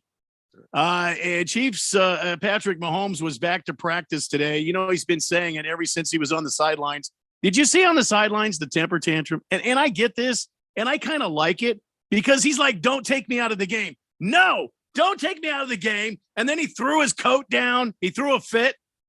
But you know what? You gotta admire that. That's a competitor right there. Yep, that's a guy that does not want to. He will run around kind of like that knight in the Monty Python movie. It's only a flesh wound. Come on, I still kick your ass. You know what I mean? And then the guy wipes out both his arms and both his legs. Come back here. I'll still do it. I'll bite your ankle. Great scene. I mean, that's what Patrick Mahomes was doing. You got to admire that if you're a Kansas City Chief player, fan, coach, booster, anything. You got to admire Patrick Mahomes' moxie. He's a competitor and he's a leader, and that was an awesome display by him. I'll take that. I'll take that over the guy sitting on the bench moping around like Kyler Murray. I mean, I want the way Mahomes acted. Boy, That you're was really awesome. just getting in my chicken coop. Oh no, I aren't know you, where today? you are with I Kyler mean, you're Murray just now, so you're it's just okay. getting in my chicken coop today. Yeah, you could. I'm just, hey, I don't know about you, but I'd be all about it. I want my guy. I want my guy to be upset he can't get out there, and then yet he got out there and did what he did. So that's amazing. And he came back in the third, and he showed some real moxie there. Go ahead, Keon. Sorry. It was very much, when you see a great pitcher that's on the mound and he's on a roll, and the manager comes to pull him out. Yep. Nope. The great ones stay on the mound. The manager comes out and you better stay off of my damn mound. That's the same way that Patrick Mahomes was. It was like that's my football field out there, and I'm going back. Chiefs Patrick Mahomes walked through practice today at Arrowhead Stadium. He looks to be pretty solid. I guess he's young, so he's made out of rubber. Jeffrey always says the young ones, they bounce back quick because they're made out of rubber. They bounce back real easily. He said he felt normal during the walkthrough. There's been no real excessive swelling. There's been no damage. The MRI was clean. I expect Patrick Mahomes to be in the championship game. I don't think there's any way you can keep it. He could catch pneumonia, COVID, and have a knife in his left arm. I think he would probably go out and play this game. Don't you? Yeah. I also saw him at the press conference earlier today. No walking boot and no limp. So it looks like he's in good enough condition where I don't see how he misses the game. Agreed. So the Chiefs will be at full strength with their leader, Patrick Mahomes, when they take on the Bengals this Sunday. You'll hear it live here exclusively on your home for the NFL playoffs and Super Bowl 57, 1580 and 99.3 The Fanatic. So the list of award finalists came out, guys, and I had a few questions myself. I'll just go through this list. You guys listen to it. You tell me what you think, and we'll discuss it from there. Here's the list. As soon as I get the right link here, I have the wrong link. Why do I have the wrong link? See, that's the wrong link here.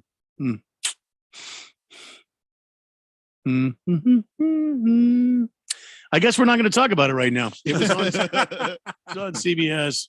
They came out with the link of the award finalist. I must have for some reason put it in wrong. Okay, here we go. For MVP, here are the finalists. Let's not say anything. I'll read through these things, and then we'll talk about it. For MVP, Josh Allen, Joe Burrow, Patrick Mahomes, Jalen Hurts, Justin Jefferson. Hold. Offensive Player of the Year, Pat Mahomes, Jalen Hurts, Tyreek Hill, Justin Jefferson. Defensive Player of the Year, Micah Parsons, Nick Bosa, Chris Jones from the Chiefs. Offensive Rookie of the Year, Brock Purdy, Kenneth Walker III, Garrett Wilson. Defensive Rookie of the Year, Aiden Hutchinson, Sauce Gardner, Tariq Woolen. All right, so let's start with MVP. Your choices: Josh Allen, Burrow, Mahomes, Hurts, or Jefferson. Ralph, who you got? Wow. I'm feeling Burrow. Now, I don't think he's going to win. But I think what he's done for that team, and especially the second half of the season and where they're at today and where I think they're going to go, I think he absolutely deserves a shot at this award. I mean, he's been an amazing player this year, really even last year, but I think this year he's even at a different level. And I get the Mahomes conversation and all that, but I just think Burrow has just done more. Mm-hmm. And I think he deserves the votes. I don't know that he'll win, but I think in my book, he should. So Ralph's got Joe Burrow. All right, Keon, who you taking? Yeah, I'm going to take Mahomes. This year, somehow he completed more passes than his career average. 67% this year over 66% of his average. He somehow got better. His team does not have a really good defense. I mean, it shows up periodically, but for the most part, it hasn't been particularly reliable. He's leading the league in touchdowns with 41 touchdowns. He's leading the league in passing yards. And they took away Tyreek Hill. We all thought he was going to take a step back because Tyreek's gone. He doesn't have the big threat. He doesn't have the big weapon.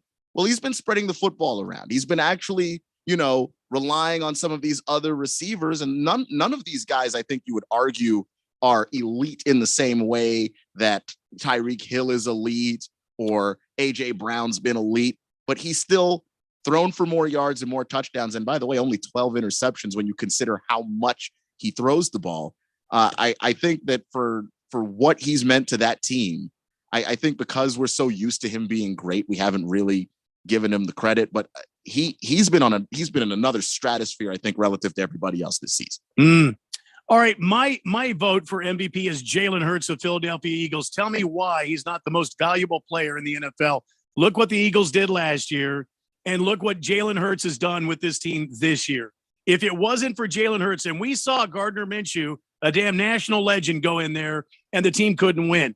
Jalen Hurts comes back at 75%, the team wins. He means more to the Eagles and to this championship run than anybody else. Look, Pat Mahomes went out, and what's his name came in and led him 98 yards for a touchdown. Jalen Hurts went out, and the national treasure came in, and they couldn't win a football game. Jalen Hurts is by far and away, in my opinion, in my mind, the MVP of the NFL. I mean, I don't think that's a bad decision. I wouldn't argue that. I mean, those three guys in particular, if any one of them wins the MVP, I'm not mad. I'm not mad because Joe Burrow's been fantastic, and the Eagles went all in on Jalen Hurts. They said, you know what? We know what his play style is. We know what he's good at. Let's build our offense around him. And to his eternal credit, he's elevated his game. He is so much more a better polished passer than he was when he came in the league, that you can't take away what he adds to that team. They gave him weapons. They gave him an offensive line that plays his style of football. They run the football more than anybody else, including his rushing attack. And you can't take away what that means to that football team. So I think that those three guys, if either one of them wins it, who can really be wrong? I mean, to me, it's a really close race. All right, Fourth Dimension, I want to get your thoughts on it at 888-368-1580. We're talking about the finalists for the NFL awards. We're just getting started in this discussion. The MVP, we've got your choices are Josh Allen, Joe Burrow, Patrick Mahomes, Jalen Hurts, or Justin Jefferson. Want to know what you have to say, and we'll discuss that next after this break here on the Daily Blender on 1580 and 99.3 The Fanatic. Paid for by Christian Care Ministry. Let's see, if something costs less, but people are happier with it, that sounds like something to look into. And that's MediShare. Maybe you've heard switching to MediShare to pay for healthcare can save the typical family $500 a month. And that's huge. But it's also true that people are way more satisfied after making the switch too. The customer satisfaction rate for MediShare is double that of the typical health insurance plan. MediShare works. It's been around for more than a quarter century, and members have shared more than $3 billion of each other's bills.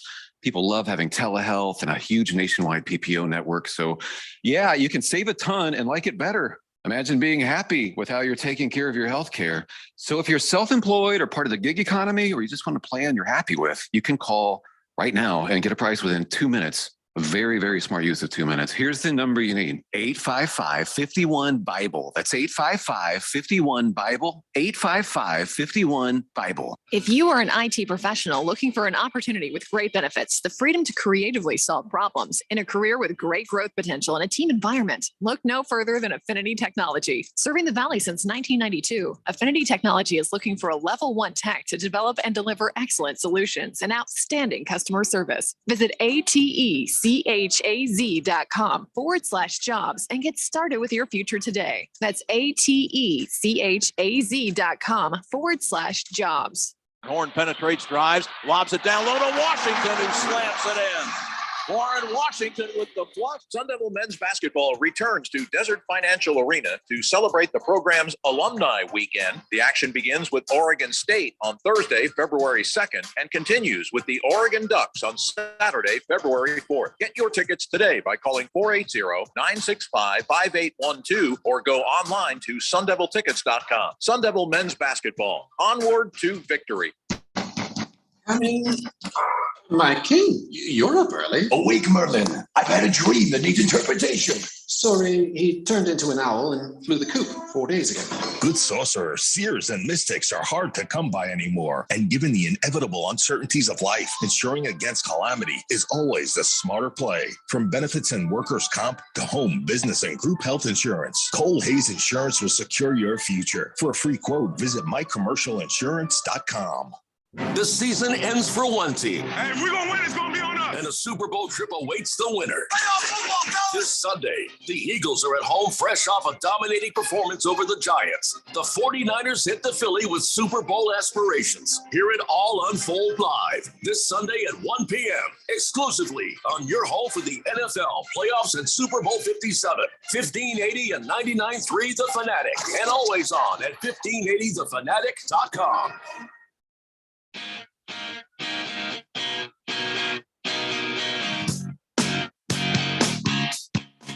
Daily Blender here on this Wednesday, January 25th on 1580 and 99.3 The Fanatic, as we continue to broadcast from the Harmon Solar Studios in beautiful Scottsdale.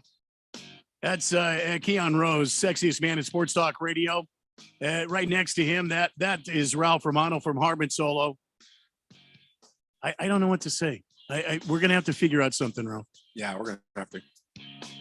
The dustiest man in solar. No. Wow. And I'm Randy White. Jeffrey O'Brien on assignment this week. We're currently discussing the NFL awards. The NFL released their finalists. We just got through the MVP. Again, the MVP awards finalists are Josh Allen, Joe Burrow, Patrick Mahomes, Jalen Hurts, Justin Jefferson. I think it's Jalen. I think it's Jalen Hurts for the Eagles, especially if they win a Super Bowl. And I know it's a regular season award, right? It's not a it is a regular season award. Yeah, kind of like baseball. So Keon's got Patty Mahomes, and then you've got Joe Burrow, right, Ralph? Yeah, he won't win it, but yeah. 888-368-1580. CK is on the text line. MVP is Joey Burrow. Offensive player of the year, Justin Jefferson. Defensive player, Nick Bosa. Offensive rookie, Purdy. And defensive rookie, Sauce Gardner. That's not a bad list. Offensive player of the year, Justin Jefferson is at a career season. Can we all agree on that? Yeah. Yes, we can. And without the move that Kevin O'Connell made to move Justin Jefferson around the field and make him a much larger part of that offense, I don't even know if you have the same result for this Vikings team. I think their ascension into being a playoff team has a lot to do with Justin Jefferson and his progression as a receiver. And I disagree, CK, with your MVP, Joey Burrow, but I can understand why you're taking him. But Nick Bosa is your defensive player of the year. Yeah, man. You got to think about him as at least in that conversation. Okay, he's in the conversation, but I'm trying to remember off the top of my head who the other options are. But I'm kind of leaning toward Micah Micah Parsons. Micah Parsons is out a year. Yeah, I mean that's my guy. I mean, Micah Parsons has had a year. You take him out of that defense, and they never make the playoffs. I mean, they're not even close. Mm-hmm. And then the half sacks for Bosa. Offensive rookie of the year, it's got to be Purdy. I mean, 6-0, and then he's in the playoffs. He's undefeated in the playoffs. He hasn't looked stupid in any game whatsoever. I will say for Purdy, he's only played five games. So who do you got else? Who else do you have? Offensive player of the year. I mean, I'm of course I'm a little biased, but I think Kenneth Walker, and he only started 9 games, I believe. So yeah, but that's at least majority of the season. Yeah, I mean, but he's a stud. He had a great rookie season. He made a huge difference up there. I think offensively, as good as Geno was, I'm not taking anything away from Geno, but they rode Kenneth Walker to the playoffs, man. Absolutely. Well, They've got the finalists for comeback player of the year is Geno Smith, Christian McCaffrey, and Saquon Barkley. I think you're going to have a hard decision there. I think Geno wins that hands down. The year Really? the year he had, I think hands down he wins that award. And Christian McCaffrey and Saquon were coming off of bad seasons. Like nobody thought Geno could be. Geno Smith was just coming back from obscurity. Yeah. Yeah, when he started this season, we all thought, wow, they're tanking. Like they're going to put Geno in there. He's going to stink this year, and then they're going to get a real quarterback. Right. Turns out they had the real quarterback the whole time. All right, so let's get back to offensive player of the year. We Patrick Mahomes, Jalen Hurts, Tyreek Hill, and Justin Jefferson. For me, runaway Justin Jefferson. Yeah, I'm in your boat. Justin Jefferson by far. Great year. When I think offense in the NFL, I think Justin Jefferson. Yep. That's what comes to mind. I can't remember off the top of my head, but he as far as especially wide receivers, just the amount of snaps that he played, he's near the top of the league, if not the top of the league. With a mediocre guy throwing to him. Yeah. Oh yeah. Kirk Cousins. Imagine if he had an elite quarterback throwing to him. And not a good year for. Imagine for if he Dalvin had like Cook. an Aaron Rodgers throwing to him. It'd be incredible. Defensive player of the year. CK says it's Nick Bosa, but I don't know about that. Micah Parsons would be my pick. Ralph, that's yours. Who do you got, Keon? Chris Jones, Nick Bosa, or Micah Parsons? Those are the finalists. Yeah, I mean, I like what Bosa did this year. 18.5 sacks is nothing to ignore, but Micah Parsons, like anytime he wasn't on the field, they couldn't pressure anybody. Yeah, like the brief time that he missed, they weren't able to get to quarterbacks. And the moment he shows up, the rest of that defense starts playing well too. I think that's a factor of you have to account for Micah Parsons. And if he's not the defensive player of the year, it's hard to say who is, but Bosa's right there. Bosa's right there. Okay, so offensive rookie of the year, Brock Purdy is going to get a lot of press because, well, everybody's talking about him. But I think Ralph has a valid point. Kenneth Walker III, and then Garrett Wilson is the other finalist, the Jets receiver. Impact player right away. And if you want to talk about another guy who didn't have elite quarterbacks throwing to him, it was Zach Wilson, Joe Flacco, and Mike White. And he had an awesome year. Yeah, that's true. That's worth something. And almost got the Jets to the playoffs. And their running back that got hurt would have been on this list if he didn't get hurt so early. Can't remember his name. Rookie. Oh, for the Jets, you mean? Yeah. Yeah. I can't think of it either. I'm so blanking. Keon, so who do you got? Offensive rookie of the year? Purdy, Kenneth Walker III, or Garrett Wilson? I'm going Kenneth Walker III. I mean, I've been following that guy's career since college, and once he got to the NFL and once he got drafted by the Seahawks, I was like, yeah, they're going to use him right. Some teams they draft a running back don't know how to really use him. The Seahawks know how to play, where they get the most out of their running backs, and they got a lot out of him, and he's the focal point of that offense. Again, not to take anything away from Geno, but he's the guy that made that offense go up another level. And he's going to be a problem for years to come, 5, 6, 7 years. Future's bright for him. Yeah. I'm not even going to ask Ralph. I already know who he's going to pick. Kenneth Walker, obviously. Defensive rookie of the year. Breece Hall, by the way, is the Jets running back that got hurt. Yeah. Oh yeah. Breece Hall. There you go. Heck of a running back. A defensive rookie of the year. They've got Aiden Hutchinson on here. Now, I know he was an impact player for the Lions, but for me, I got to say Sauce Gardner. And when I think a rookie defensive player, Sauce Gardner played like a Hall of Famer, man. He was a shutdown corner. I mean, you didn't go up against Sauce Gardner and get anything off of him. For me, it's Sauce Gardner. I agree with your argument. I mean, Aiden Hutchinson, I think, is a nice story. I think he had a good year. I don't think he's the defensive rookie of the year. It's Gardner and Woolen, I mean, are the two best defensive corner rookie guys that I've seen in a long time come out of college. And if you look at the numbers, and I'm sure Keon's probably looking at them, but Woolen, I think, had the lowest passing percentage against him over anybody in the league. So to me, I know Gardner got a lot of press being in New York, but I think Woolen actually looked better. And I think he should win this award. I don't know if he will because he played in Seattle and he wasn't part of the New York, but I think he deserves the award. I think he's better. Not by much. I think they're both great. All right. Well, either one of them wins it, they deserve the it. games Gardner that I saw, I mean, nobody. I mean, if you went at Sauce Gardner, you went at Sauce Gardner at your own risk.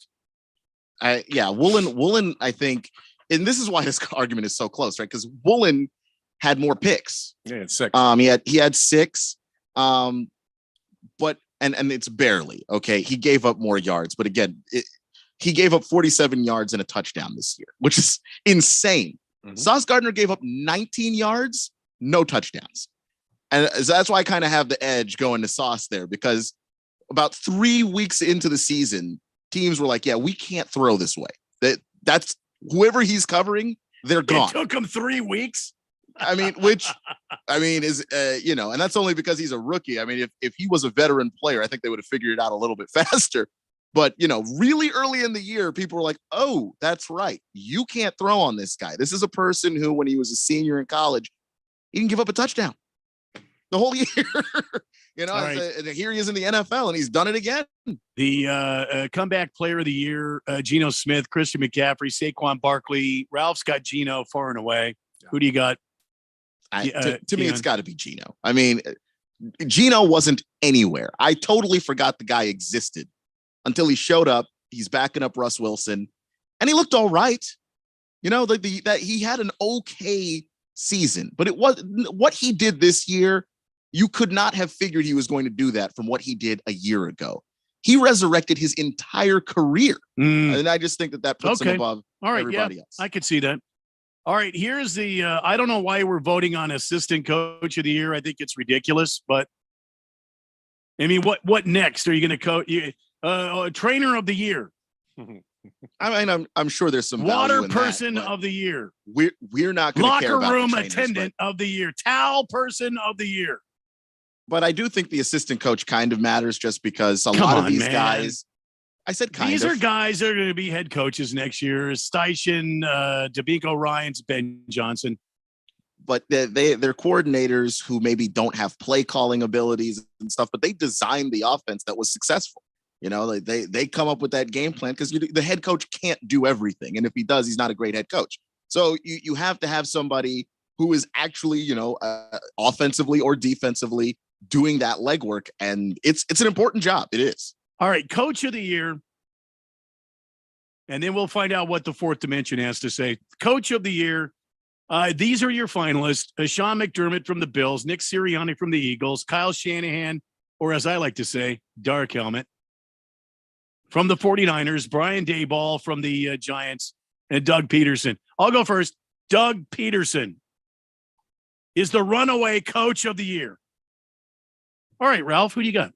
I think that's a good choice. I also like what Daboll did with the Giants. I think he did a great job taking them where they went. But to me, I like Sirianni. I think what he did with the Eagles. I mean, did any of us expect the Eagles to be this good? Yes. I mean, not this good. We thought they'd be okay. I did, but I didn't think it was going to be a coaching thing. I thought they just got so loaded with talent. But no, the coaching was also amazing. That's the part. I think he's been a phenomenal head coach. I think he absolutely deserves this. Now, Peter, I don't think anything away from Peterson, because what he did in Jacksonville, I think was great. Mm-hmm. But I'm just Sirianni, to me, hands down, he's the guy. Okay, so you got Sirianni. So we disagree. Keon? Yeah, I'm going to go Brian Daboll and the Giants. And I know really, I know, because they weren't much better than the Jags last year. They were. Come on. They picked in the top 5 too, man. Like they were right there. I'm trying to figure out, or pull up rather what their record was a year ago. Yeah, they were 4-13 last year. They're 9-7 and made the playoffs. Their story is the same story as the Jaguars, except the Giants had not one bad coach, but a string of incompetent coaches going back the last 5 years. Nobody could figure out what to do with Daniel Jones. We all thought Daniel Jones was a bust. He doesn't look like a bust anymore. Mm-hmm. And that's Brian Daboll. Brian Daboll figured out how to breathe life back into whatever's going on with Daniel Jones. His team has no receivers. None. they somehow find a way to score points. It's just Saquon Barkley. Their defense is much better. They drafted very well and attacked some things in free agency, but they still got a ton of holes. So for me, Peterson and Dable did a very similar job in resurrecting two teams that had no business being in the playoffs, and they both got there. Yeah, but the unfortunate thing is I'm right, because Jacksonville was in a complete and total shambles. New York was last in the division in the NFC East. Yeah, the NFC East was worse last year. But, I mean, he got Danny Dimes to actually perform. We didn't know what Stacey Lawrence was going to do with his long hair and all of his conditioner and all that business. I mean, think about it. The guy had more hair product after the game. You didn't even know if the guy was going to make the field. Daniel Jones' career. Straighteners, curlers, what do you call them other things that the girls use on their hair? What? Dayball's bald, and he had an established quarterback. And meanwhile, Stacey Lawrence was in there working on his hair. Daniel Jones was never established. And the kickers, hell, they were cowering in the corner because Urban Meyer used to kick them all the time. Daniel Jones was well into his way of playing himself into being a backup for the rest of his life. He was. No one was going to pay him. They didn't extend him at the beginning of the season because they didn't think he was going to be any good. All I have to say is Jacksonville Jaguars. Right there, that's why Doug Peterson wins.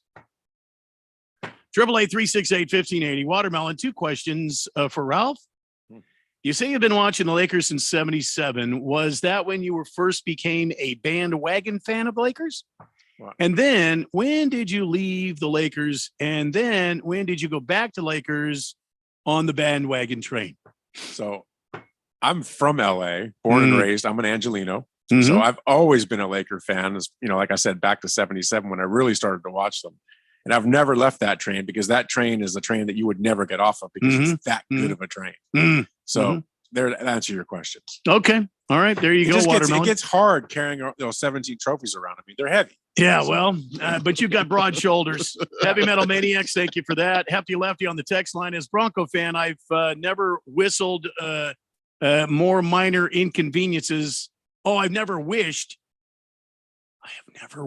more minor inconveniences on a player more than Patrick Mahomes, except for Brady. I hope he gets a paper cut on the top of his knuckle and that his socks are always wet. What? Well, Hefty Lefty's a Broncos fan. Jag Dog. So all the awards are won by Seahawks, Ralph, shocker. Well, you know that the great thing about it is there's 3 Seahawks that are up for awards. How many Cardinals are in there? Baker's Cocky Hen says. Walked right into that one. It's all about how you drive. Parsons didn't even make the All-Pro team. Isn't that award partially voted on by the players who didn't make him an All-Pro? Not from Baker's Cocky Hens. I don't know. Mr. Pringle, does Keon have a poster of Sauce on the ceiling in his bedroom? I don't, but that's a good idea. I should go get one. CK says Parsons, 13.5 sacks, 45 solo tackles, 25 QB hits, 14 tackles for loss. Nick Bosa, 18.5 sacks, 41 solo tackles, 48 quarterback hits, 19 tackle for loss. Bosa was way better playing one less game. Yes, like when you look at it statistically, but that's the reason why when we talk about value, this ends up kind of being an argument because the defensive line in San Francisco is amazing. Like there are teams that would fight you to get the second guy that they have coming off their bench on the defensive line. Those guys, by the way, are going to get paid when their turn comes around. Micah Parsons didn't have that level of help. It's not that the Cowboys don't have anything, but they're not as deep on the defensive line as the Niners are. So even though Bosa put up better numbers, I still think Micah Parsons was more valuable. Let's see here. Hamilton Porter says, Ben Johnson, assistant coach of the year, no contest. I agree with that. Steve Michaels, towel person of the year, no contest. Quiet Cannon, how is Travis Kelce not in the conversation for offensive player of the year? We would, where would Patrick Mahomes be without Kelce? Just saying. Okay. Yes. It's just who you have to put him ahead of, because I think there's only 4 finalists. Yeah. And am I taking away Justin Jefferson to replace him with Travis Kelce? No. No. Am I taking away Joe Burrow? Am I taking away Pat Mahomes? No. Like, so you just, because you only have 4. Well, I think somebody's got to not. Quiet Cannon is suggesting you take away Patrick Mahomes and put Travis Kelce on the list. But Mahomes threw to other people. Yeah. He threw 41 of those touchdowns. They didn't all go to Kelce. All right, 888-368-1580. Got to take a break. When we come back, we'll continue getting your answers on the NFL's finalists for their awards banquet coming up.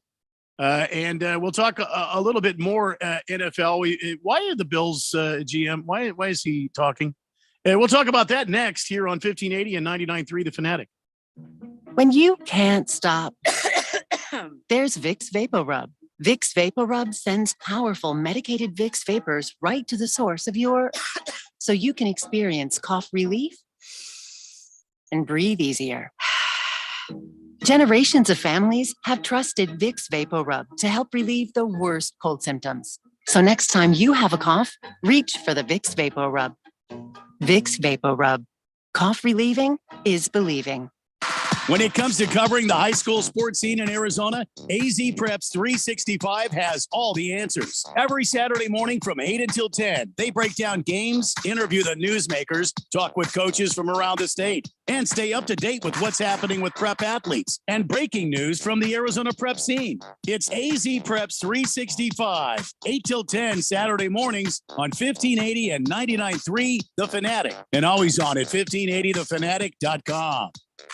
Streaming only on Peacock. From the mind of Ryan Johnson, the writer-director of Knives Out. Miss Kale, you've got this gift. Always knowing the truth. I only know if something is a lie. The real trick of it is to figure out why. Natasha Lyonne is Charlie Cale. It wasn't an accident. I think there's been a murder. You watch too much Dateline. A new 10-part mystery series. Wolves on my fender. I gotta keep moving. I've been kind of a death magnet. Poker Face, streaming January 26th, only on Peacock. The Renaissance Festival is back! Huzzah! Weekends, February 4th through April 2nd. It's awesome. I love it. It's great for the family. All our kids love it. That's why we come here every year. Good times can be had by all. It's the best time we have every year. It's a great time for everyone. Join us at the Renaissance Festival. Huzzah! Come and have a turkey leg. The Renaissance Festival is back! Huzzah! Weekends, February 4th through April 2nd. Discount tickets available at Bashers and Food City or Arizona.renfestinfo.com. Presented by Delta Airlines, Bashers, Food City, Pepsi, Budweiser, and Guinness. Come out here and really have a good time. My kids love it. There's lots of shops to go to. Hair braiding, face painting. Oh, and I really like the meat sticks, the turkey. Whoa! Huzzah! There's so much going on. Make sure you come out early and stay all day. You can always save on Renaissance Festival admission with discount tickets at Bashers and Food City stores statewide. Huzzah! Arizona offers thousands of helpful resources for service members, veterans, and their families, but navigating the system can be confusing and overwhelming. Call 866-4AZ-VETS to talk directly to caring people professionally trained to help you. Get connected to resources and benefits at no cost. Just call 866-4AZ-VETS now.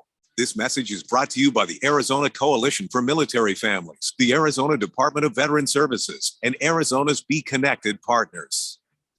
If you hit, pass it, dunk it, shoot it, check it, throw it, putt it, or block it, then we're gonna talk about it. I like that. I just thought I'd clear that up. 1580 and 99.3, The Fanatic, and always on at 1580thefanatic.com.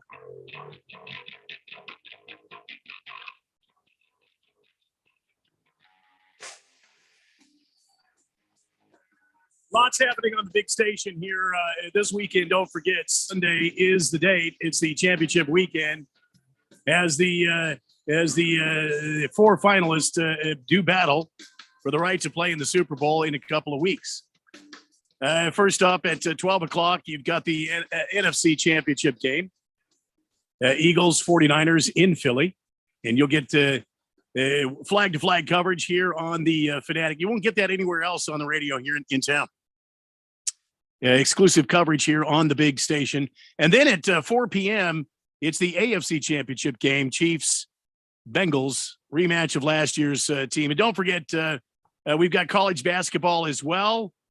Coming up Thursday night, tomorrow night, we've got Grand Canyon University as they take on the Abilene Christian team. What is their Keon? What is their what do you call it, mascot? The Abilene Christian. What is it? Gophers? What the Rams, aren't they? Is it the Rams? I actually don't know off the top of my head. I'm actually trying to pull it up right now. And then while Keon does that, Saturday night, Grand Canyon moves on to Stephenville, Texas. They'll play at Wisdom Gym. Wisdom Gym. It's the GCU Arena here, but we're going to go to Tarleton, Stephenville, Texas. Could be Stephenville, Texas, I suppose. It's Steph.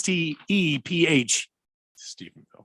It's Stephenville, but also it's the Abilene Christian Wildcats. Oh, the Wildcats.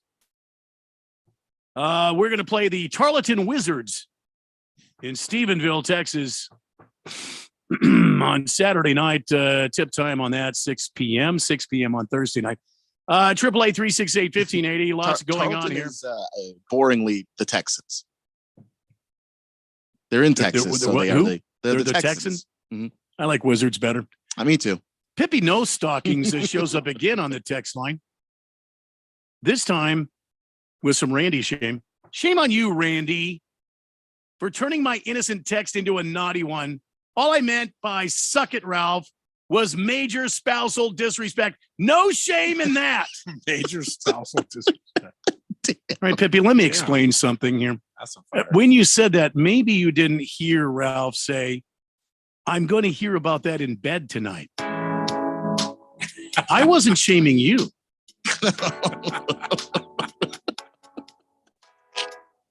I was wanting to know what Ralph meant by that.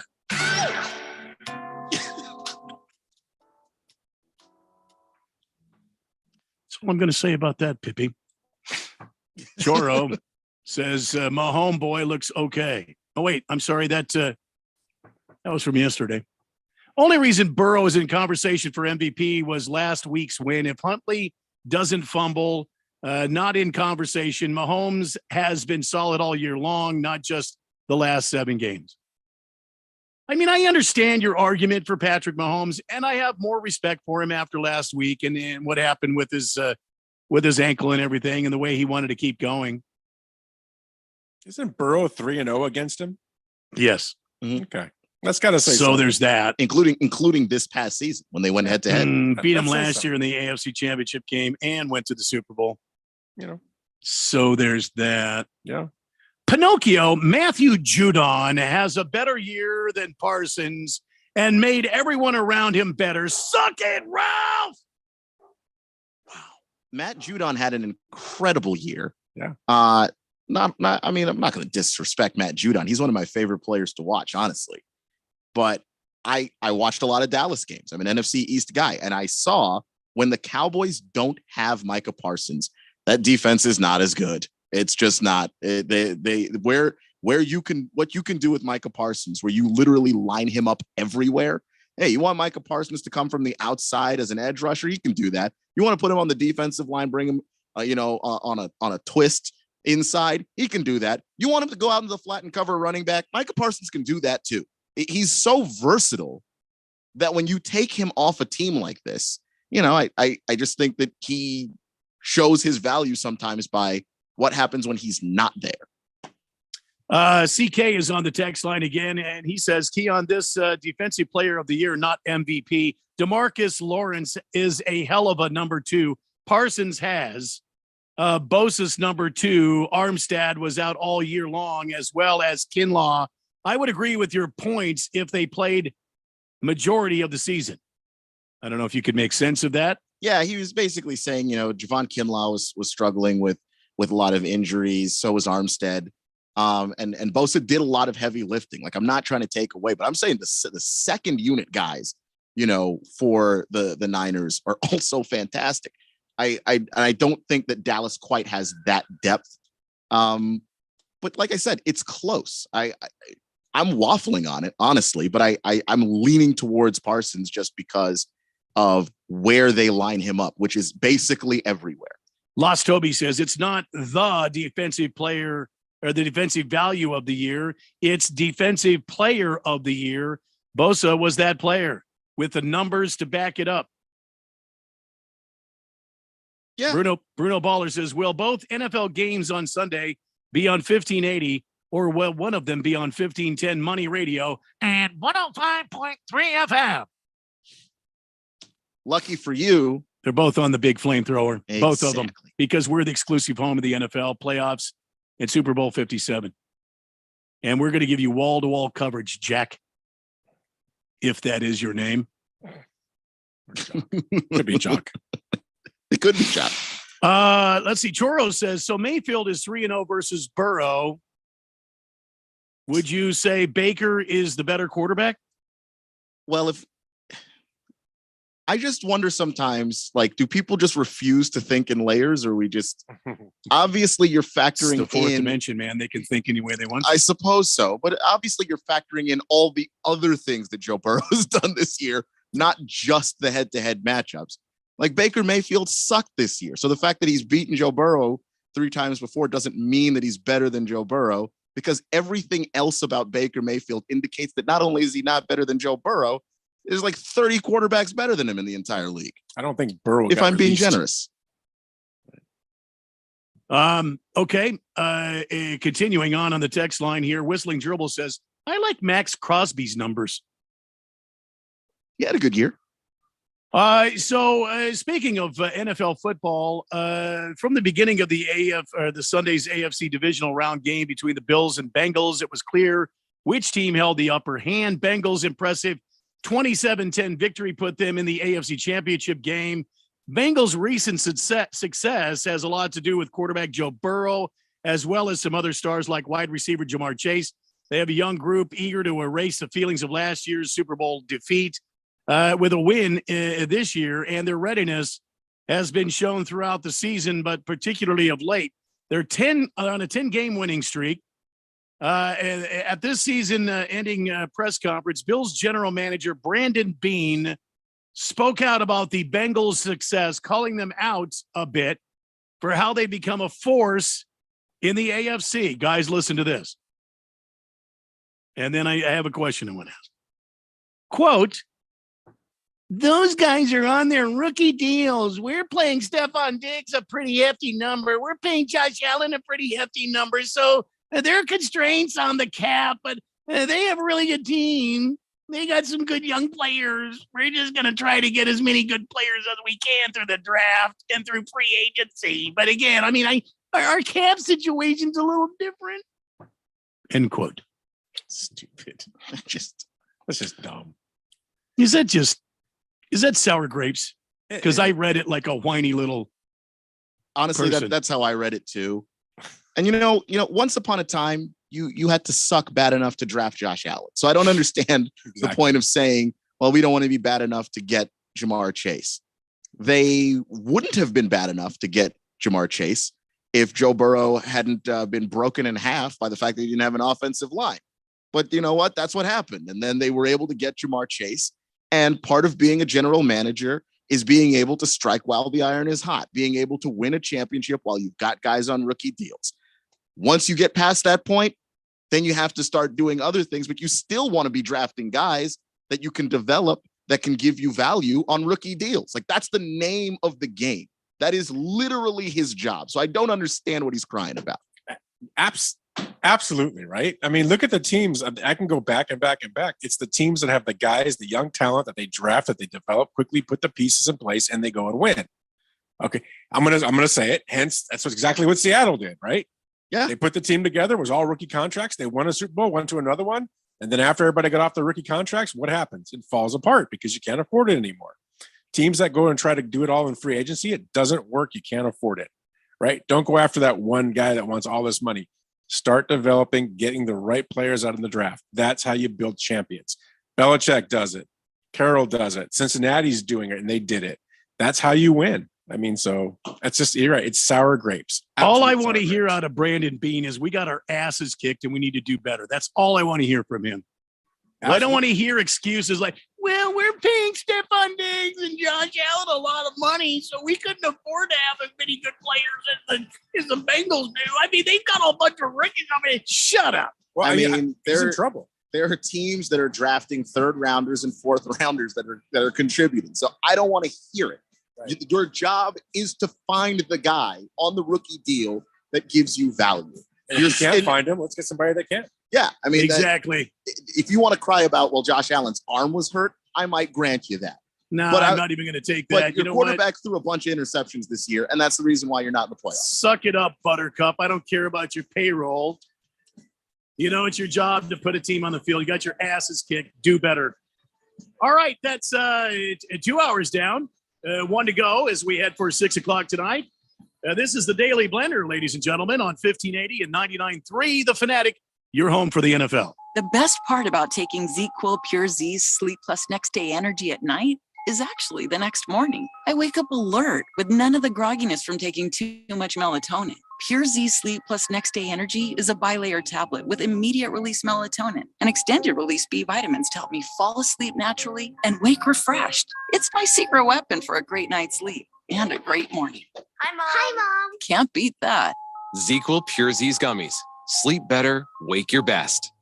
Hey everybody, Mark Asher back to tell you about my great friends over at the Lund Mortgage Team. You know, the Lund Mortgage Team has been doing their thing for over 2 decades in the Valley, helping thousands of people in Arizona save money on their loans, get the best rate. They're mortgage brokers. They can shop it around for you. And now more than ever, it is so important to have a mortgage professional that's been around, that's seen the high rates, low rates, everything in between, because look, there's no sugarcoating what's going on right now. The rates are higher. However, the supply and demand, the whole how many houses are for sale in Arizona and what's going on, it's gone in favor of the buyer now. So if you're going to buy a new home, it is important to go and get that rate. Whatever that rate is, it's not going to be your forever rate. That's important to think about. So lock it in, get the house of your dreams and move on. But let the people at the Lund Mortgage Team do their job. All the heavy lifting from start to finish. They'll find you the best rate out there. Call 623-875-9940, 623-875-9940, or online, lundmortgage.com. At Total Wine & More, save big on what you love this month with hundreds of deals. Get up to 35% off over 100 different wines and spirits, including Cabernet, sparkling wine, single barrel bourbon, and so much more. These savings are huge, and even better, they're on top of prices that are already the lowest in town. Deals this good don't last long, so visit Total Wine & More to find yours. Love what you find at the lowest price, only at Total Wine & More. Drink responsibly, B21. Get ready for an insurance blowout. Homeowners, auto, businesses, we're blowing them out at ridiculous prices. Let's face it, it's next to impossible to make insurance exciting. That's okay. At Cole Hayes Insurance, we're not about the flash, but we can save you cash. Cole Hayes Insurance is an independent agency that shops all the insurance companies they represent to get you the best rate for your homeowner, auto, business, or commercial needs. Contact Cole Hayes today, online at mycommercialinsurance.com. That's mycommercialinsurance.com. Your home has gone way up in value, but have you taken advantage of it? This is Rob Canier with a phenomenal opportunity to tap into some of your home equity, earning tax-free income and eliminating your mortgage payment while staying in your home as long as you want. With home prices leveling off, don't wait to learn more about the new reverse mortgage. This is a safe and proven money-saving and tax-free income opportunity for homeowners age 62 and older. Call me, Reverse Rob, and learn more today at 602-REVERSE. That's 602-738-3773, or download my app by searching Retire Right with Reverse Rob. KQFN Tempe. Also transmitting on K25CD Phoenix at 99.3 FM and K24EU Fountain Hills at 95.9 FM. It's time for the third hour. All right, people, settle down because it's time. For what? Showtime. When does it start? Right now. 3, 2, 1. Let's get on with the show. Let's do it.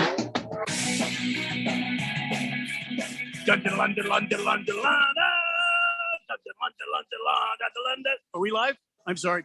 Hey, everybody. Welcome to the Daily Blender on this Wednesday, January 25th, live from the Harmon Solar Studios of 1580 and 99.3 The Fanatic. Right over there, the sexiest man in Sports Talk Radio. That's Keon Rose, ladies and gentlemen. Pippy's man. See, I don't think it works. Yeah, it doesn't. I don't like it. Got to come up with something else, Ralph. Newly elected to the Hall of Fame, Ralph Romano from the Harmon Solar has joined us here on the broadcast. My name is Randy White. Jeffrey O'Brien on assignment this week. This hour on the big show, we're talking a lot about some NBA stuff. We got some baseball news. We've got some NBA trade deadline discussion to talk about. We might get to discussing the college hoops rankings, the latest rankings. Purdue at number 1. Get to see what you all think. We've got on this date in Big Georgia sports history. Maybe I have a ton of stuff to talk about though, but maybe a Wheel of Sports. If not, we'll definitely do a Wheel of Sports on Friday. So this weekend coming up, championship weekend. Ralph, do you experience? I know Jeffrey does. Me, not so bad. But do you experience like withdrawals after the championship game? And you've got that kind of 2-week layover for the Super Bowl. And then how are you after the Super Bowl? Are you like such a, an NFL nut that it's like life as you know it has just come to a grinding halt? No, I mean, to me, when the Seahawks get knocked out, that's the point where it starts getting a little draining. But I'm a big baseball guy, so this is that time of year. So I get real excited about spring training and pitchers and catchers reporting and all that stuff. So me too. No, I'm cool with it. When football's over, I'm all about Major League Baseball. How many spring training games you hit on average, do you think? It just depends. There's years that I've gone to, 3, 4, 5. There's years that I've gone to 1. I like to go to the facilities because I do know some people in different facilities. I like to go and I kind of like to just watch practices. I go to the minor league side a lot because I like to see some of the younger guys as well. So it's just, to me, it's just a total experience. Now, did you guys did you catch that, Keon? He likes to go to the facilities because he's got people on the inside. Another big roller. Uh-oh. Big roller. I do know people in MLB because I've been all about baseball since I've been in Arizona. So I've gotten into the network. I love baseball. Another big roller. Yeah, I can roll. Steve, he walks into Cardinal Stadium. He's got his chauffeur. And he's got his seats all laid out for him. The mullet arena. Well, he's got tickets there. And Suns tickets? Hell yeah, Steve's got them there. Diamondback tickets? Hell yeah, he's got them there. Mercury tickets? I don't know. But those are pretty affordable. But Ralph is a big roller. Well, I would assume you're the same way as far as baseball. You probably don't get that withdrawal. You probably jump right into baseball. Oh, I love baseball. Yeah. I have always loved baseball. For some reason, the Lord has granted me a love for the game of baseball that is unquenchable. Unfortunately, I root for the Diamondbacks. Still, it's baseball. I will say this about the Diamondbacks. I've been thinking on this. I've been looking at the roster. I'm kind of anxious to see. I know Torey Lovullo is still our manager. But I think we have a strong farm team, and you got to give credit to Mike Hazen for that. He has built the farm team up. Before he got here, it was in a shambles, and he has brought in some players. And I am excited to see if the Diamondbacks are going to do what they did towards the end of the season last year, because they had an exciting product on the field. I mean, they had some young players, some AAA and AA guys that were playing good ball, and. Listen, I realize we're in a division against the Padres who outspend everybody, the Dodgers who outspend everybody.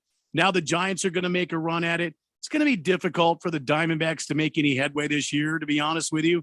I just want them to be relevant. I want them to be competitive, and get out there and have fun, not lose ugly like they so often do lately. Well, I just think they just need to keep focusing on the farm system because that's what's going to get them there. That's the nice thing about the Dodgers this year is their farm system is so loaded that they're going to be really relying on that system this year instead of spending the money. So Diamondbacks can get there. You're right. Their system is better than it was. It's still got a ways to go, but I would keep focusing on that. Stop signing these guys that are 5 years past. That's just hurting the fans. They don't want to see that garbage. I'd rather see the young guys. It's a value pickup, and I think Mike Hazen is trying to work some value magic and make it work.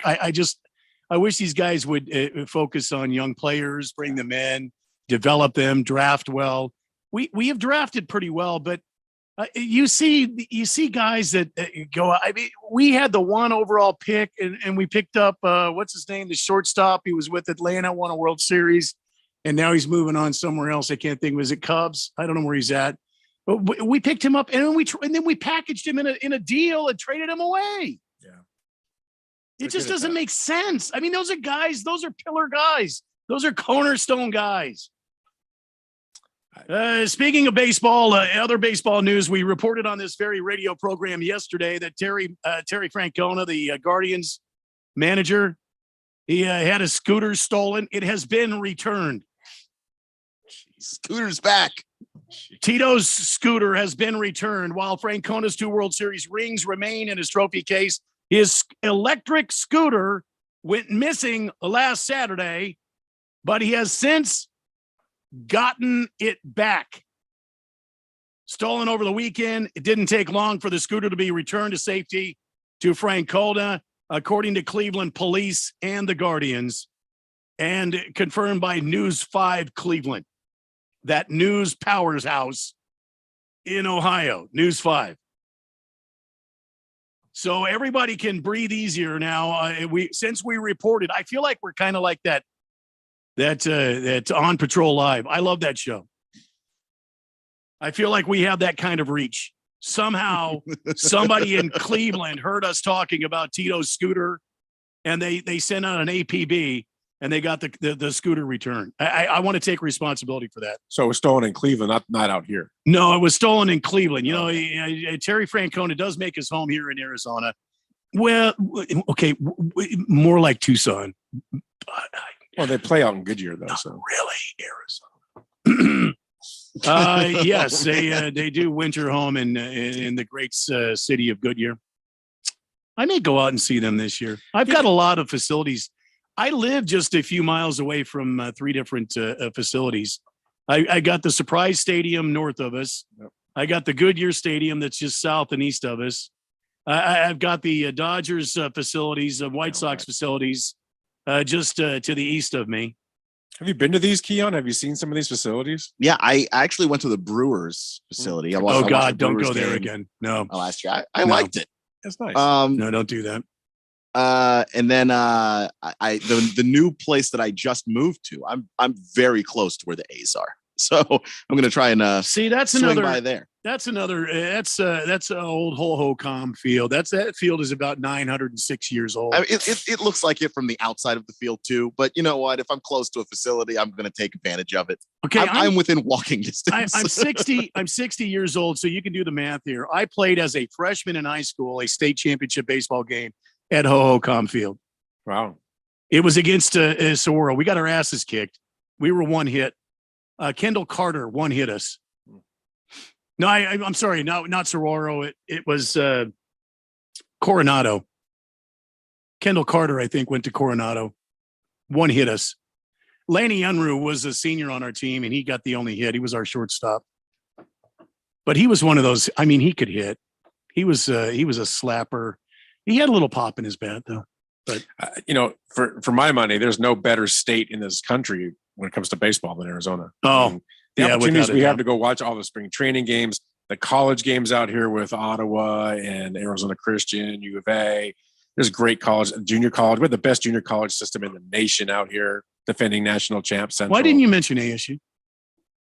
ASU too. No, I mean, you mentioned U of A. I didn't mean that just their program, but I mean, you just mentioned U of A. You just said I like some of the Ottawa, Arizona Christian, U of A. I know GCU's trying to build something too. GCU's got a great program. They're going to be playing Tennessee, I think, to start the year. You know who was their coach there for a while there at Tim what's his face's field at GCU? Tim Salmon. Tim Salmon Field. Andy Stankiewicz was their head coach there for a while. Oh wow. I like the D1 ball. I kind of the NAIA ball is even really good out here too. So the JC ball. It's just this is baseball state Arizona. This is baseball heaven out here. If you don't go forget watch Iowa somewhere, forget Iowa. 888-368-1580 is the text line. Good Cat says, guys, what's up? Sup with you, Good Cat? Sup with you. Big George says, is the 5 o'clock hour the Daily Blender or Bonanza? Are you Lorne Green, Randy, or are you Ringo? The hell are you talking about, George? Big George, are you? What is going on here? Did Luke keep you up again? He heard your Bonanza little thing that you were doing. Silly Wabbit, that's a great imitation of Ralph, Randy. What? When? I've learned to expect this on this show. I've been doing this show for 4 years now. This March, I believe, is my 4th anniversary on this radio program. And I've learned to expect this on Wednesdays. See, Jeffrey sometimes it blindsides him. He doesn't understand what's happening. But I sit back and I observe. That's what I do. I observe. I'm never shocked on a Friday, but some of the Wednesdays do catch me off guard. I never see him come. Bruno Baller says, if you're a sports guy, you can handle the Super Bowl being over with baseball, March Madness right around the corner after that. Yeah, I know, but I wanted to ask Ralph because, well, there are diehard NFL people. That's all. When it's over, they go in the morning. I mean, they're watching USFL and XL now. Just trying to get something. Oh, geez. Don't ever say that around Jeffrey. USFL.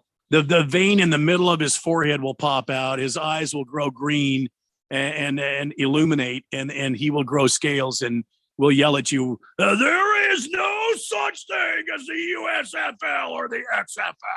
So I should get him a shirt. I mean, he might light it on fire, but it would be funny to see his initial reaction. Yeah. We got Heavy Metal Maniacs wants to remind me. Thanks, Heavy Metal Maniacs. Now I have a pain in my ass. We got Shelby Miller for Dansby Swanson. What a bad trade. Thanks a lot, Heavy Metal Maniac. Drafted Justin Upton, Dansby Swanson, Max Scherzer, Trevor Bauer. He's just sticking you with a needle, and man, good job drafting. Just keep him. That's all. That's all that I think the fan base is asking. You could have Trevor Bauer pretty cheap right now. Well, yeah. We're not going to do that. Nobody else wants him. Had him cheap the first time, though. Now, if he was often injured and had an ERA above 7, yeah, he'd have been here last week. Silver Pops, good afternoon, Randy. How about Ralph's introduction? He should be labeled bandwagon extraordinaire. No. Well, no. See, I like Ralph. I don't. Now, Jeffrey would probably call him that, but he would. I don't do that. He'll learn not to say that continually. That's why he's off this week. Is that why? Mm-hmm. Lost Toby. I remember when they stole Hunter Pence's scooter. He rode it to the ballpark every day. Hunter Pence is different. Hunter Pence is a different human being. I like Hunter Pence. He's different. Random texter. I don't know what the big deal is about visiting facilities. I go to the facilities every time I drink too much beer. No, now we're not talking about that. Random texter, we're not talking about that. Baseball facilities, baseball parks. You know, the most beautiful game? It's the most beautiful game. You know why? They call their field a diamond. That's how beautiful the game of baseball is. CK says, you scared the scooter thief straight, Randy. They must have heard that discipline czar talking about it. Yeah. See, I told you guys. Told you. I think I could be value there. I could be. I could be a discipline czar. I could be a guy like that. Swanson is on the Cubs now. Bruno Baller says, "Thank you, thank you." Enough about Dansby Swanson, please. Next, I'll be getting texts about Max Scherzer. Thank you. Hunter Pence was also on Fuller House with Bob Saget. Was he really? That's funny. Baker's cocky hen. He played himself. Weird baseball player. Yeah. That's Hunter Pence. All right. I saw a picture of him from the episode. He looks crazy, which means that episode must have been hilarious, obviously. So we talked about how the Suns won big last night, 128-97. We also talked about how the Lakers were disemboweled by the Clippers last night. Let's get some more from the association. I didn't realize this, but the dad bod god, he was out. He's got a bad hammy. He stretched out his hammy. So Nikola Jokic returned, and all he did was go out with another triple-double. That's like his 5th or 6th in a row. That's all, with a bad hammy. It's like, hey, no problem. I have bad hammy. I put in, a triple-double. No problem. I play basketball. Stretch my hammy out. Jeez. I mean, fortunately for him, he doesn't have to jump, which is insane that a guy can dominate a game without really jumping. So what's the difference between him and Zion? Zion pulled his hammy about, 6 months ago, and he's still injured. Zion needs his hamstring. There is a difference there. Are you Zion, saying that Nikola Jokic doesn't need his hamstring? I mean, not to the same level that Zion does, because Jokic doesn't need to jump. I don't know how else to explain it. First off, he's a bigger person, but secondly, he passes the ball so well. Zion is a bigger person? No, Jokic is a bigger person. Okay. All right. When Jokic goes to shoot, his hands go up. You can't block him unless you're already 7 feet tall. So he can score over you without jumping. He can rebound over most people without jumping. And then he's such an incredible passer. He has such great vision. That doesn't even require he does that at all. Zion's greatest strength is his athleticism. He's also very smart. He's also a great passer. Mm-hmm. But if Zion if he doesn't have that bounce where he can beat guys to the ball before they have a chance to even react, he's not quite the player. And I do think that does hold him back. Every time I see him, I always hear him saying the same thing. I must break you. I mean, have you seen his brothers? They're mean, and they really do look like that. I must break you. Somebody was trash talking him and crossed the line, and his brothers were like threatening this guy on Twitter. And I'm like, you don't want those problems. Those are because they're as big as he is. He's the basketball player, but they're still huge. You do not want those problems. Nuggets win 99-98. I have this to say about the New Orleans Pelicans. Watch out for them in the playoffs. That's all I want to say about the New Orleans Pelicans.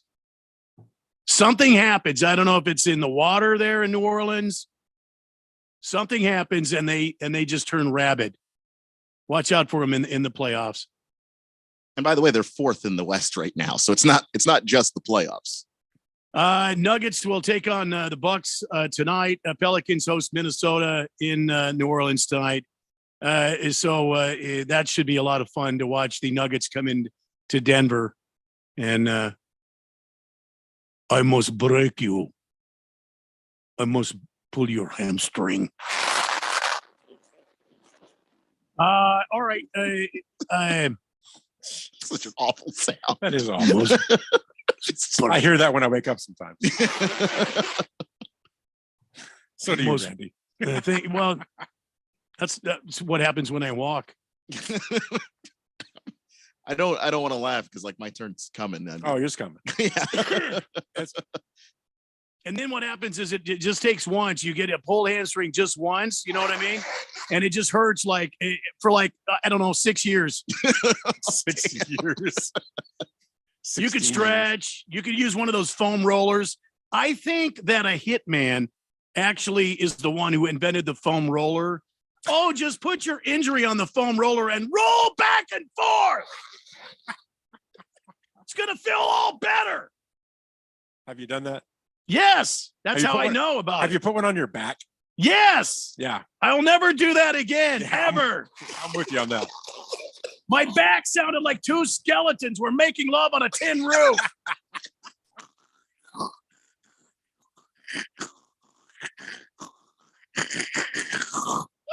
Whose idea was this?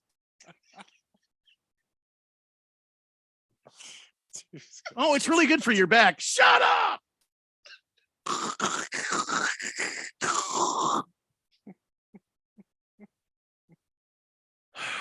I got the picture in my head of these skeletons. I don't know.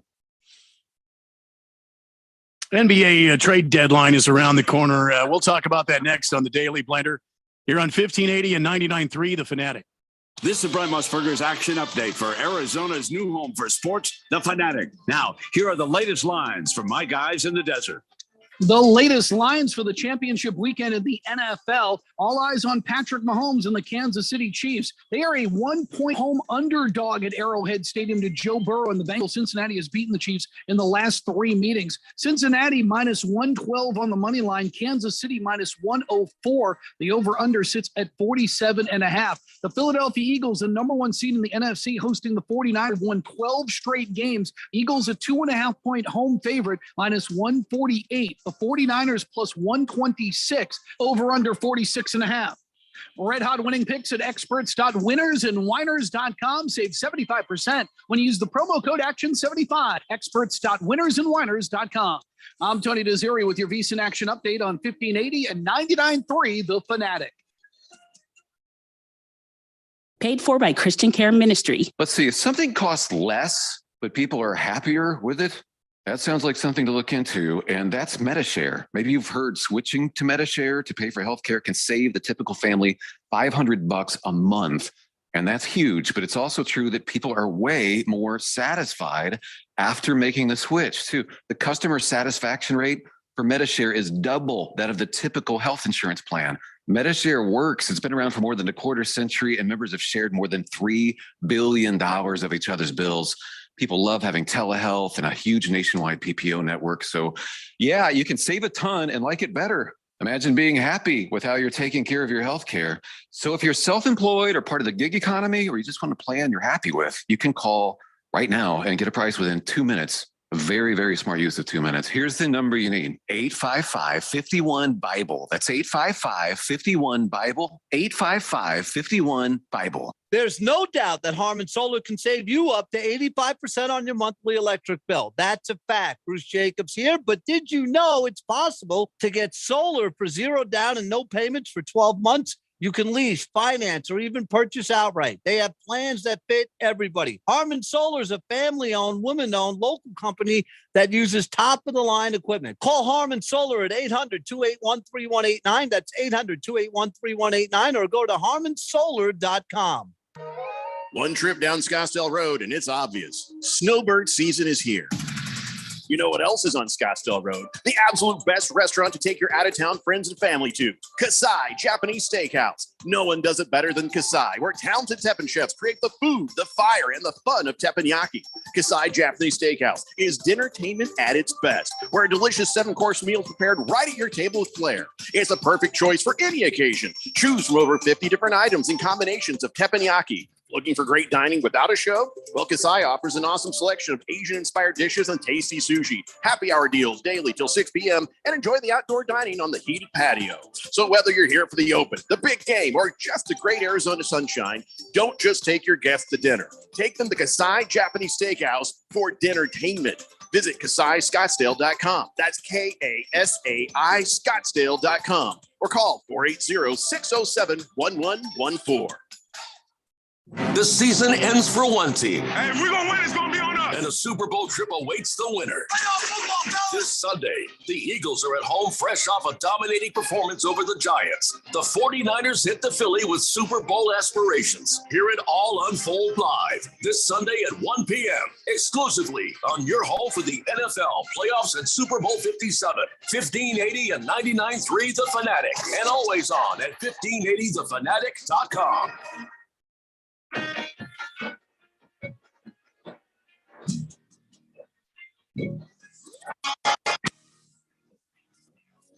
Daily Blender on this Wednesday on 1580 and 99.3 The Fanatic, as we broadcast live from the Harman Solar Studios in Scottsdale. Keon Rose. I'm still thinking, Ralph. Ralph Romano, Randy White, Jeffrey O'Brien on assignment until next week. Kista Cook says Anthony Always Disabled Davis is playing tonight. Workman's comp must have expired yesterday. Wow. I don't think with the kind of contract he has, I don't think that he needs workman's comp. I think they pay him handsomely. Number one Rattlers fan is on the text line. Hey, number one Rattlers fan. He says 51 days till, well, you know. Good Cat says, I got so desperate for football one year, I watched several Canadian football games. Dear God. Wow. Dear God. Are you serious? I mean, if you can't get help somewhere, please get help. I'm not going to lie. It's more entertaining than any seconds of the USFL or XFL that I've seen. It's Canadian football. I It's all get that, wrong. but it's wrong. The football's wrong. The field is wrong. The players are wrong. Well, that's the part that's not wrong. 'Cause And a it's lot in of those Canada. guys, They don't care about football in Canada. They care about hockey, beer, and maple syrup and Tim Hortons. That's all they care about. I understand. And maybe poutine. I don't know. I was watching an interview with Chad Ochocinco, and he was saying, near the end of his career when he was up there, he was like, there are a lot of these guys that can really play. They're just a hair short of being, NFL caliber guys, but it's not like, they've just got a bunch of scrubs out there. When I watched the USFL, that's exactly what I felt like. Which is why Chad Ochocinco was up. Did he take his gold jacket with him? Well, he didn't have it yet. 888-368-1580. Lost Toby says, I'm sorry. Boomer Sooner says, that's me, Ralph. Football jonesing. I'll watch bikini football or is it lingerie football? Pour me a beer, please. Well, okay. A, Boomer Sooner, I pour the beers around here. Okay. Ralph does not. And B, wow. That's not really football. That's soft porn. Let's see here. Lost Toby says, I mean, I've never watched it, but I would assume the camera angles have got to be. Oh, jeez. I mean, that's, yeah. They're probably field level. Hey, look at how that center squats. I mean, come on. Come on, guys. Like I am all for women playing football, but man, can they have a respectable league to go to? Because that's Lost Toby says Ralph is the clear-cut winner for the bandwagoner of the year. Lost Toby been all up in your nature today, Ralph. Yeah, that's okay.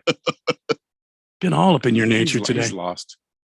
Big George says that tearing sound that you hear, that's what I hear every time I make sweet love to my wife. Hey now. Hey now. Oh. Wow. How do either of you enjoy that? Wow. That cannot be the sound, Big George. That's not natural. Blissful Haze. It almost sounds like rubber, doesn't it? Just gonna leave it there.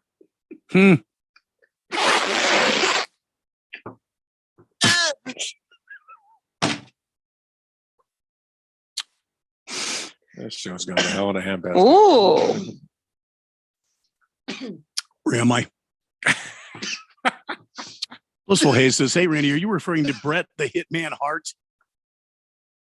I don't know. I may have been, but I don't know. Kyle G, 2 skeletons making love on a tin roof might be the best thing I've heard on this show. But Randy, I can't laugh and lift boxes at the same time.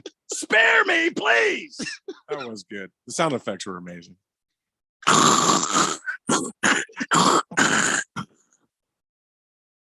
You just can't tell which bone is hitting what to make that noise. Finally, I got you. Zay said, did I just tune into the Friday show or a Wednesday show? Yeah, it's a Wednesday show. It's definitely a Wednesday show. Hamilton Porter, I don't know who gives a bleep. It's a green jacket, gold jacket. Who cares? I don't know. Boomer Sooner. Hey, Randy, I heard today was Sean Payton's asking $25 million a year to be the new head coach somewhere. Funny how there's no takers, huh? I mean, 25 and not 25 million a year. Yeah. No, that got reported on Monday. He wanted 25 mil a year for 4 years. So not even 25 mil a year for the long haul, 25 mil a year. And if this thing's not working, I'm sorry if I somehow got control of your organization, screwed up your cap space. I'm out. No one's doing that. Today he said he's out, right? I mean, he said the team that he wanted to go to didn't have an opening, so he's out. That's what I read today. I did not see that. Yeah. I didn't see that, but I did see that, he never scheduled a second interview with any of the teams he interviewed with. He said that the team he wanted was out. They didn't have an opening. I think he was referring to the Rams. I think he thought the Rams were going to have an opening. I think that's where he wanted to go. So could be. He's done, apparently. Good cat. Greatest line ever. My back sounded like two skeletons making love on a tin roof. Yeah. Well, I've never heard anything like it before. We need to get a roller back there behind you, Randy, and let's kind of watch and see. We can record that, put it on a button. And then it's covered up by my screams.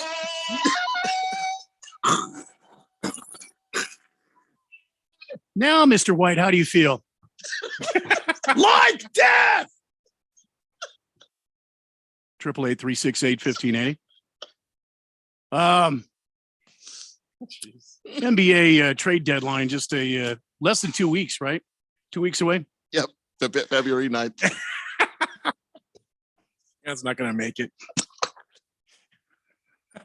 So Keon, I'll start with you. Yeah, good. What do your Washington Wizards need at this trade deadline? Are they buyers? First of all, are they buyers or are they sellers? Well, apparently they're sellers, which is ridiculous. The Hachimura trade, they gave him away for nickels. I don't even understand how that trade works. Seems kind of obvious to me. I don't even know what the GM is doing.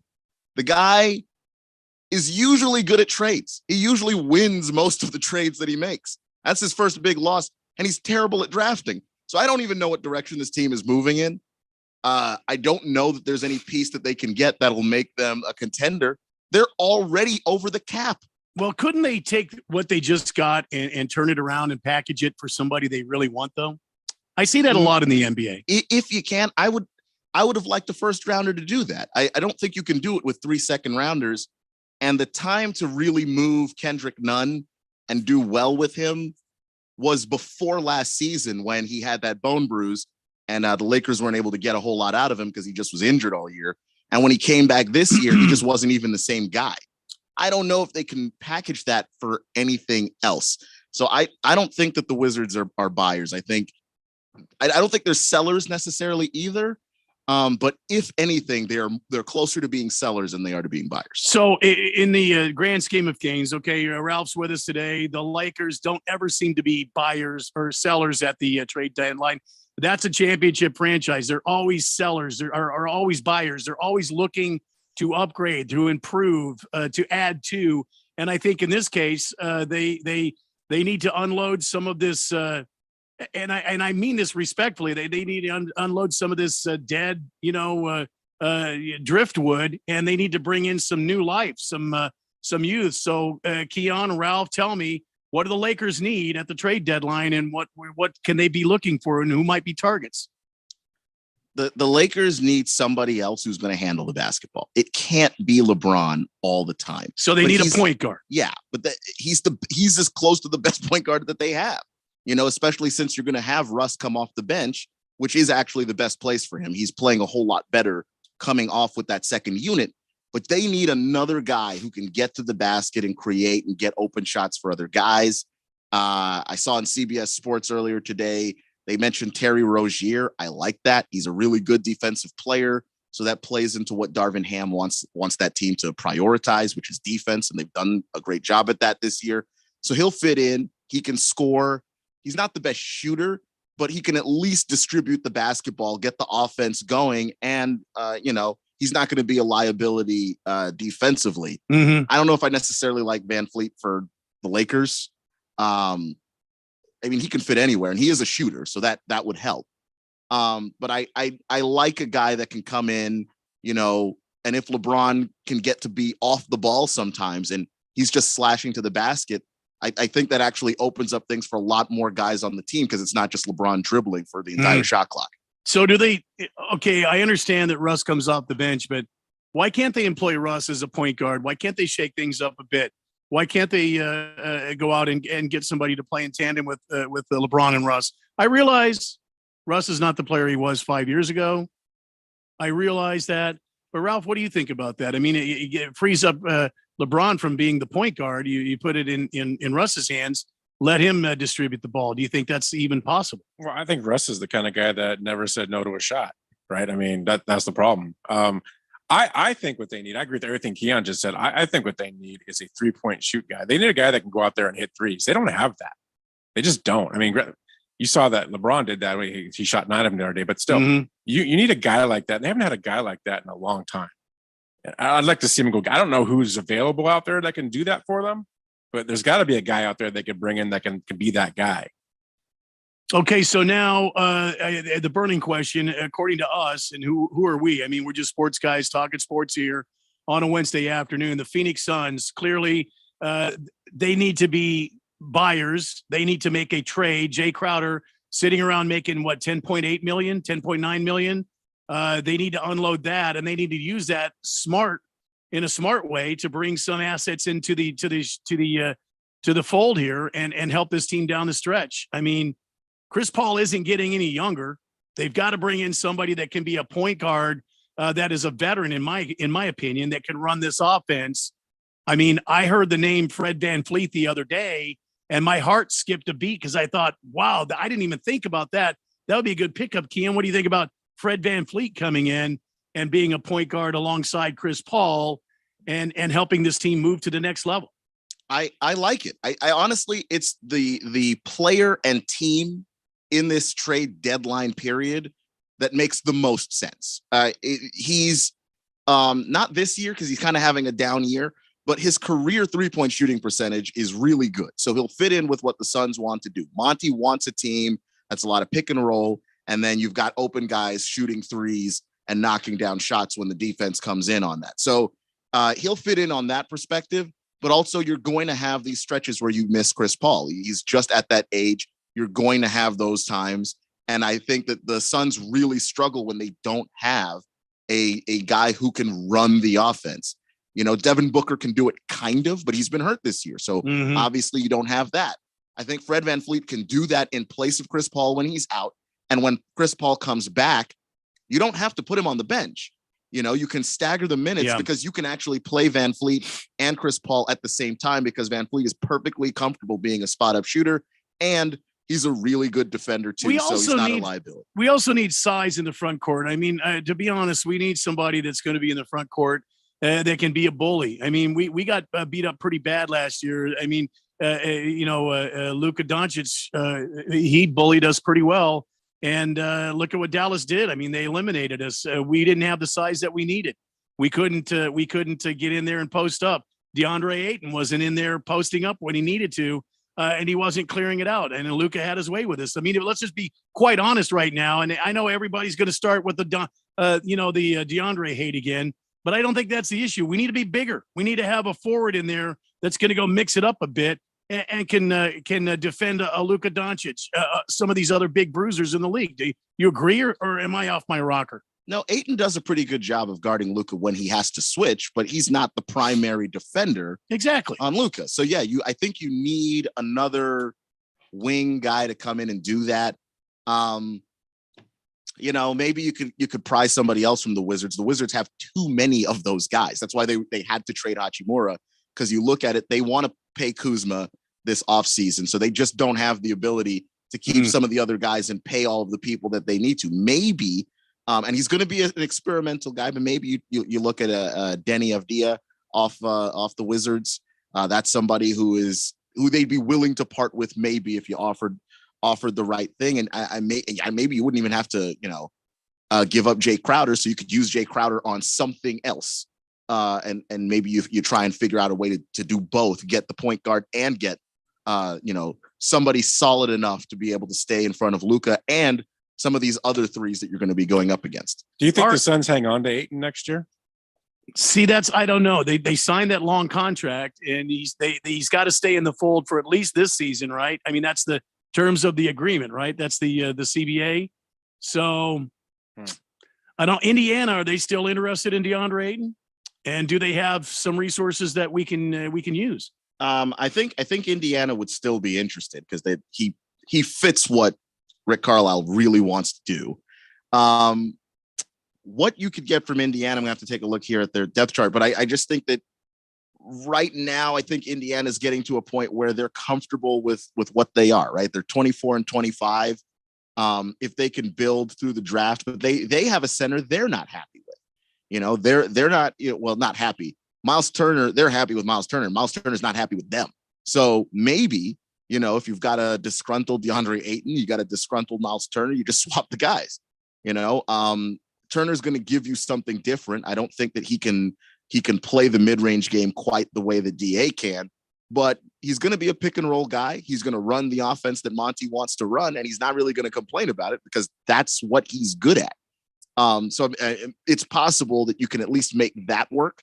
Outside of that, I don't know that there's anybody that I really want from them. Maybe you could make a move for their second string small forward, Chris Duarte. He is a really good defensive player. So at least you'll get that size that you're looking for when it comes to Luka, who, I mean, you're really going to have to worry about him and what he can do. But obviously Brandon Ingram gave the Suns trouble last year when they played the Pelicans as well. So maybe you go Duarte. I don't think the Pacers are going to want to part with Buddy Hield. So that's kind of a non-starter. But yeah, I think that there's a deal you could probably make with the Pacers for Ayton. I think Ayton is actually tradable in February. All right, so we got to take a break. When we come back, we got some more stuff to talk about on this date in Big Georgia sports history and so much more. It's the Daily Blender on 1580 and 99.3 The Fanatic. First, we decide where we want to go. Then we need to know the best way to get there. Hi, my name is Adam Barada. I'm the owner of Advantage Gold. We're the highest rated precious metals firm in the country. We teach people how to own physical gold and silver. Now, we've won the Best of TrustLink Award 4 years in a row because we educate our clients on how to buy gold and silver the right way. We don't pay celebrity spokespeople millions of dollars. We'd rather pass that value on to you. Call 800-900-8000 and speak with one of our experts. We'll send you a free gold kit along with my latest #1 national best-selling book, The Great Devaluation. Call 800-900-8000. That's 800-900-8000. Get the best information, the best process, the best service, the best value. Call Advantage Gold at 800-900-8000. Call 800-900-8000. Advantage Gold is not an investment advisor or a tax advisor. Consult with your financial advisor before investing. Are you a planner? Do you like to plan ahead? Then, of course, you already have a plan to call Harmon Solar, right? Bruce Jacobs here. It should be at the top of your list to get solar now and enjoy huge savings next summer. Up to 85% on your monthly bill with zero down and no payments for 12 months. Then you can plan what to do with all that extra money. Harmon Solar is a family-owned, women-owned, local company that uses top-of-the-line equipment. Call Harmon Solar 800-281-3189 or go to harmonsolar.com. Streaming only on Peacock. From the mind of Ryan Johnson, the writer-director of Knives Out. Miss Kale, you've got this gift, always knowing the truth. I only know if something is a lie. The real trick of it is to figure out why. Natasha Lyonne is Charlie Kale. That wasn't an accident. I think there's been a murder. You watch too much Dateline. A new 10-part mystery series. Wolves on my fender. I gotta keep moving. I've been kind of a death magnet. Poker Face, streaming January 26th, only on Peacock. Homeowners age 62 and older, now it's time to act. This is Rob Canyon, retirement mortgage specialist and host of the Retire Right with Reverse Rob show on 1510 KFNN. Yes, listing prices are down, but home values still remain at very high levels. Don't wait to learn more about the new and improved home equity conversion mortgage. This is a safe and proven coordinated strategy in retirement, which will improve your monthly cash flow, lower your tax liabilities, and make your retirement portfolio last longer. Call me today, Reverse Rob at 602-REVERSE or on the web at www.reverserob.com. Don't let your kids get fooled by the people they meet on social media. It may start as an innocent conversation, but those strangers are using their relationship to deal drugs to your kids. If you think tiny pills can't do much harm, think again. Fentanyl can end it all. Find resources at talknowaz.com. Don't let your kids get fooled. Talk to them and visit talknowaz.com. This message is sponsored by the Substance Abuse Coalition Leaders of Arizona. 1580 The Fanatic. And at 1580thefanatic.com. Your home for sports.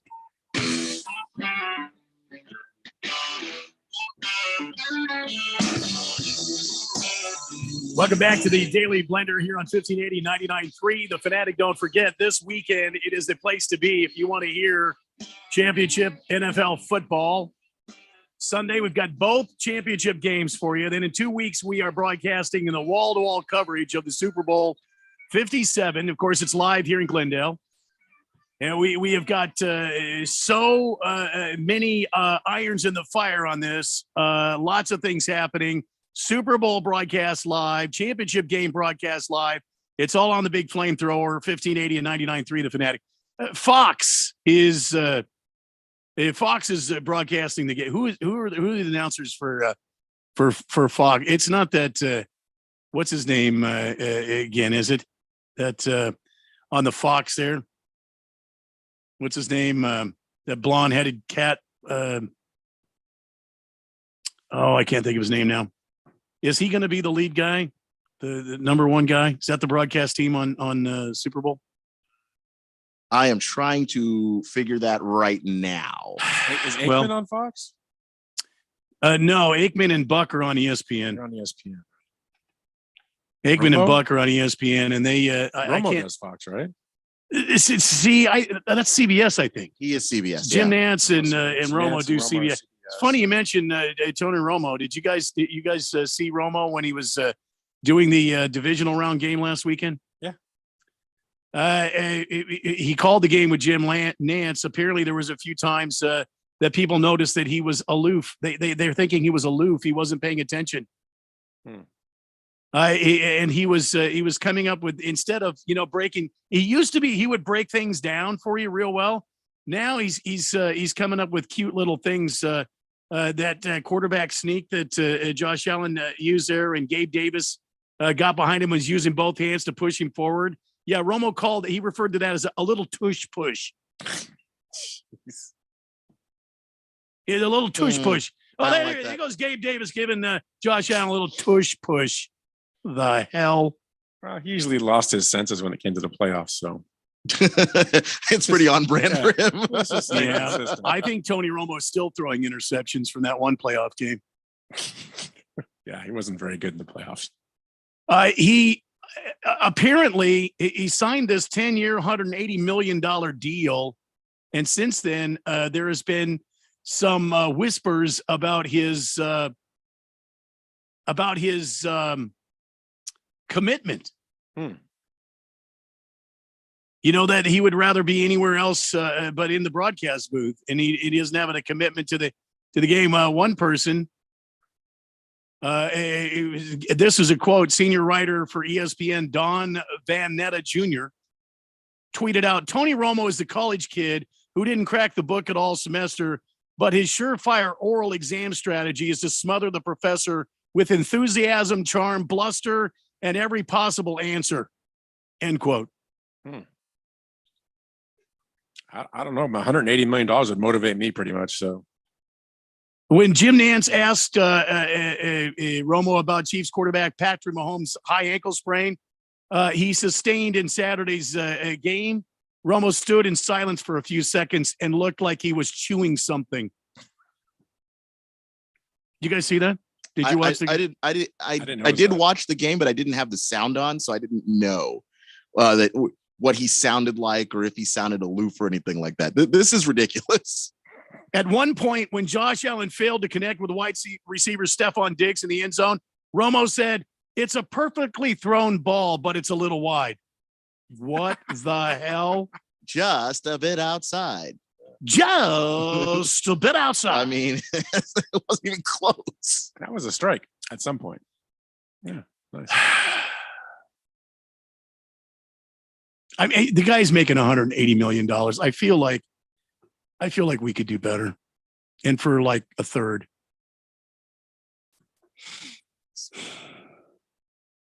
Wow. Fans are just roasting him over that. 888-368-1580. Let's do this real quick before time gets away for Big George. It's on this date in Big George's sports history. Back on this date, I should have had it ready to go. 1998, after 4 losses in the Super Bowl, the Denver Broncos finally got one, upsetting the Packers 31-24 in San Diego, as Terrell Davis became the first player to rush for 3 touchdowns in Super Bowl. It was quarterback John Elway's first victory after 3 disappointments. The Green Bay Packers, who entered the game as the defending Super Bowl champions after posting a 13-3 regular season record, We're the first team favored by double digits to lose a Super Bowl since Super Bowl IV. I refuse to use Roman numerals. I'm sorry. 888-368-1580. I remember that game well. Tono, Big George says, Tony Romo reminds me of Eddie Haskell. He's a sweet talker, but there's no substance there. See, that's what Jeffrey was saying too. He came out, he used to be, really good about breaking down plays, and sometimes he would call a play in the booth before the play actually happened, and it would be that play, and people were like, whoa, that's crazy. And now he just he's cotton candy. It's like he doesn't do the homework anymore. He used to, and now he's gotten paid. The contract the ink has dried, and he doesn't do the homework anymore. But he played ball like that. Do you remember? I mean, it seemed like he was, I don't know, kind of aloof. Yeah, he was there, but he wasn't. Cards Chappie says on the text line, is the Fox team Greg Olson and the other guy I can't remember? Kevin Burkhardt. Kevin Burkhardt, that's him. Yeah. Perfect. You've got the concussion up there, Concussion Junior up there with Kevin Burkhardt. This should be great. What happened to the great announcing teams, man? John Madden. Well, they all died, Randy. Yeah. I know that. But you mean to tell me that we're out of, and now we're just, this is what we're left with? Yeah, we got Nance and Romo on the Bengals Chiefs game. This ought to be good. CK says, as far as wings go, I'd like the Suns to get OG Anunoby. Actually, I was trying to remember his name before when we were talking about the Lakers. I think he'd be a really good fit for the Lakers. Anunoby's a fantastic defender. So again, if you want to be able to find a guy who can stop some of these scorers or at least bother them, make their lives hell, OG Anunoby can absolutely do that. Baker's Cocky Hen says Van Fleet for Scotty Barnes and Van Fleet and Scotty Barnes for Ayton and a pick. It's not happening. They'll never give up Scotty Barnes. He's the future. The Berg says afternoon and good evening. Kiss the Cook says Trey Crowder for Obi Toppin. I like him. I'm not going to lie to you. Trade Crowder for Obi Toppin. What do you think, Ralph? I think you're going to need to give more, but what do you think, Ralph? I jumped in and I tried to divert a little bit. Like, oh yeah. Well, I started talking before. I think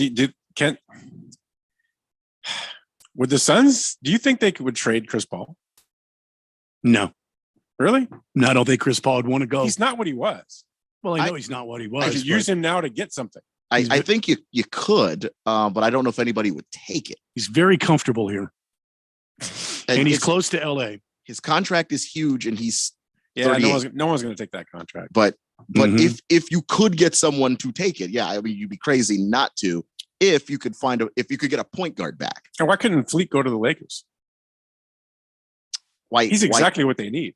Why can't he? I mean, there's no reason why. You were talking about him for the Suns, but he's exactly what I just think that the Suns have the pieces with Jay Crowder, to and potentially draft picks to make that move. I think the Lakers just have, obviously less in the way of draft picks, and that one piece that I think that the Raptors are trying to rebuild, because I don't think they've given up on the season necessarily. And I think they want a fast turnaround. So I don't think that they want somebody with a contract that's too big, or they need somebody who can still deliver like right now. Jay Crowder can on the right team. And Lost Toby on the text line at 888-368-1580 says, breaking news, Zeke has finally landed after being launched from that playing center. That's a good point. That's funny. Finally landed after playing center. It's a good point. Let's see who else. Good Cat on the text line says, I feel like last time Wiz were good was when they were called the Bullets, or when they had Agent Zero. Yeah, the Agent Zero Wizards were really fun. No, there was a few years there where they were really fun with John Wall and Bradley Beal, and they would go to the second round of the playoffs every year and no further than that. But at least they were competitive. I always liked those teams. Gortat was on that team, Marcin Gortat. Yeah, I mean, those were good teams too. So it's not like it's been a billion years since they've been good, but they've never been a championship caliber team. I mean, the last time they were the Bullets. Yeah. Thundar, the Santa Barbarian, says, "Hey guys, just got off work and checked in on YouTube. And Ralph, that's a very fine baseball cap you're wearing today. So why is it the wrong way around?" When I feel a little ornery, I put my hat backwards. You can ask Pippi about that, but that's just the way I feel. I wear a hat a certain way. Yeah. So if you see the back of my hat, you need to stay away. Joe the Show says the Suns desperately need a power forward or center. Isn't that what Ayton is? Oh, I see what you're saying. Yeah. Sorry. Big George says, Randy, Al Michaels is still out there.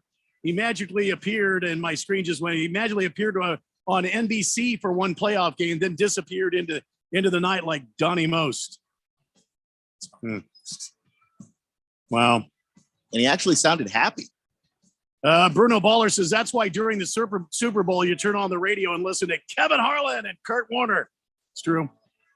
Well, folks, that's it. Oh, Joe the Show to put alongside DA. I mean, yeah, I got them all. It's the Daily Blender here on 1580 The Fanatic. See you tomorrow at 3. It's been tough talking to my doctor about constipation with belly pain, discomfort, and bloating. I finally laid all my symptoms out there and how they keep coming back. She said I may have irritable bowel syndrome with constipation, or IBS-C. We agreed it's time to try something different.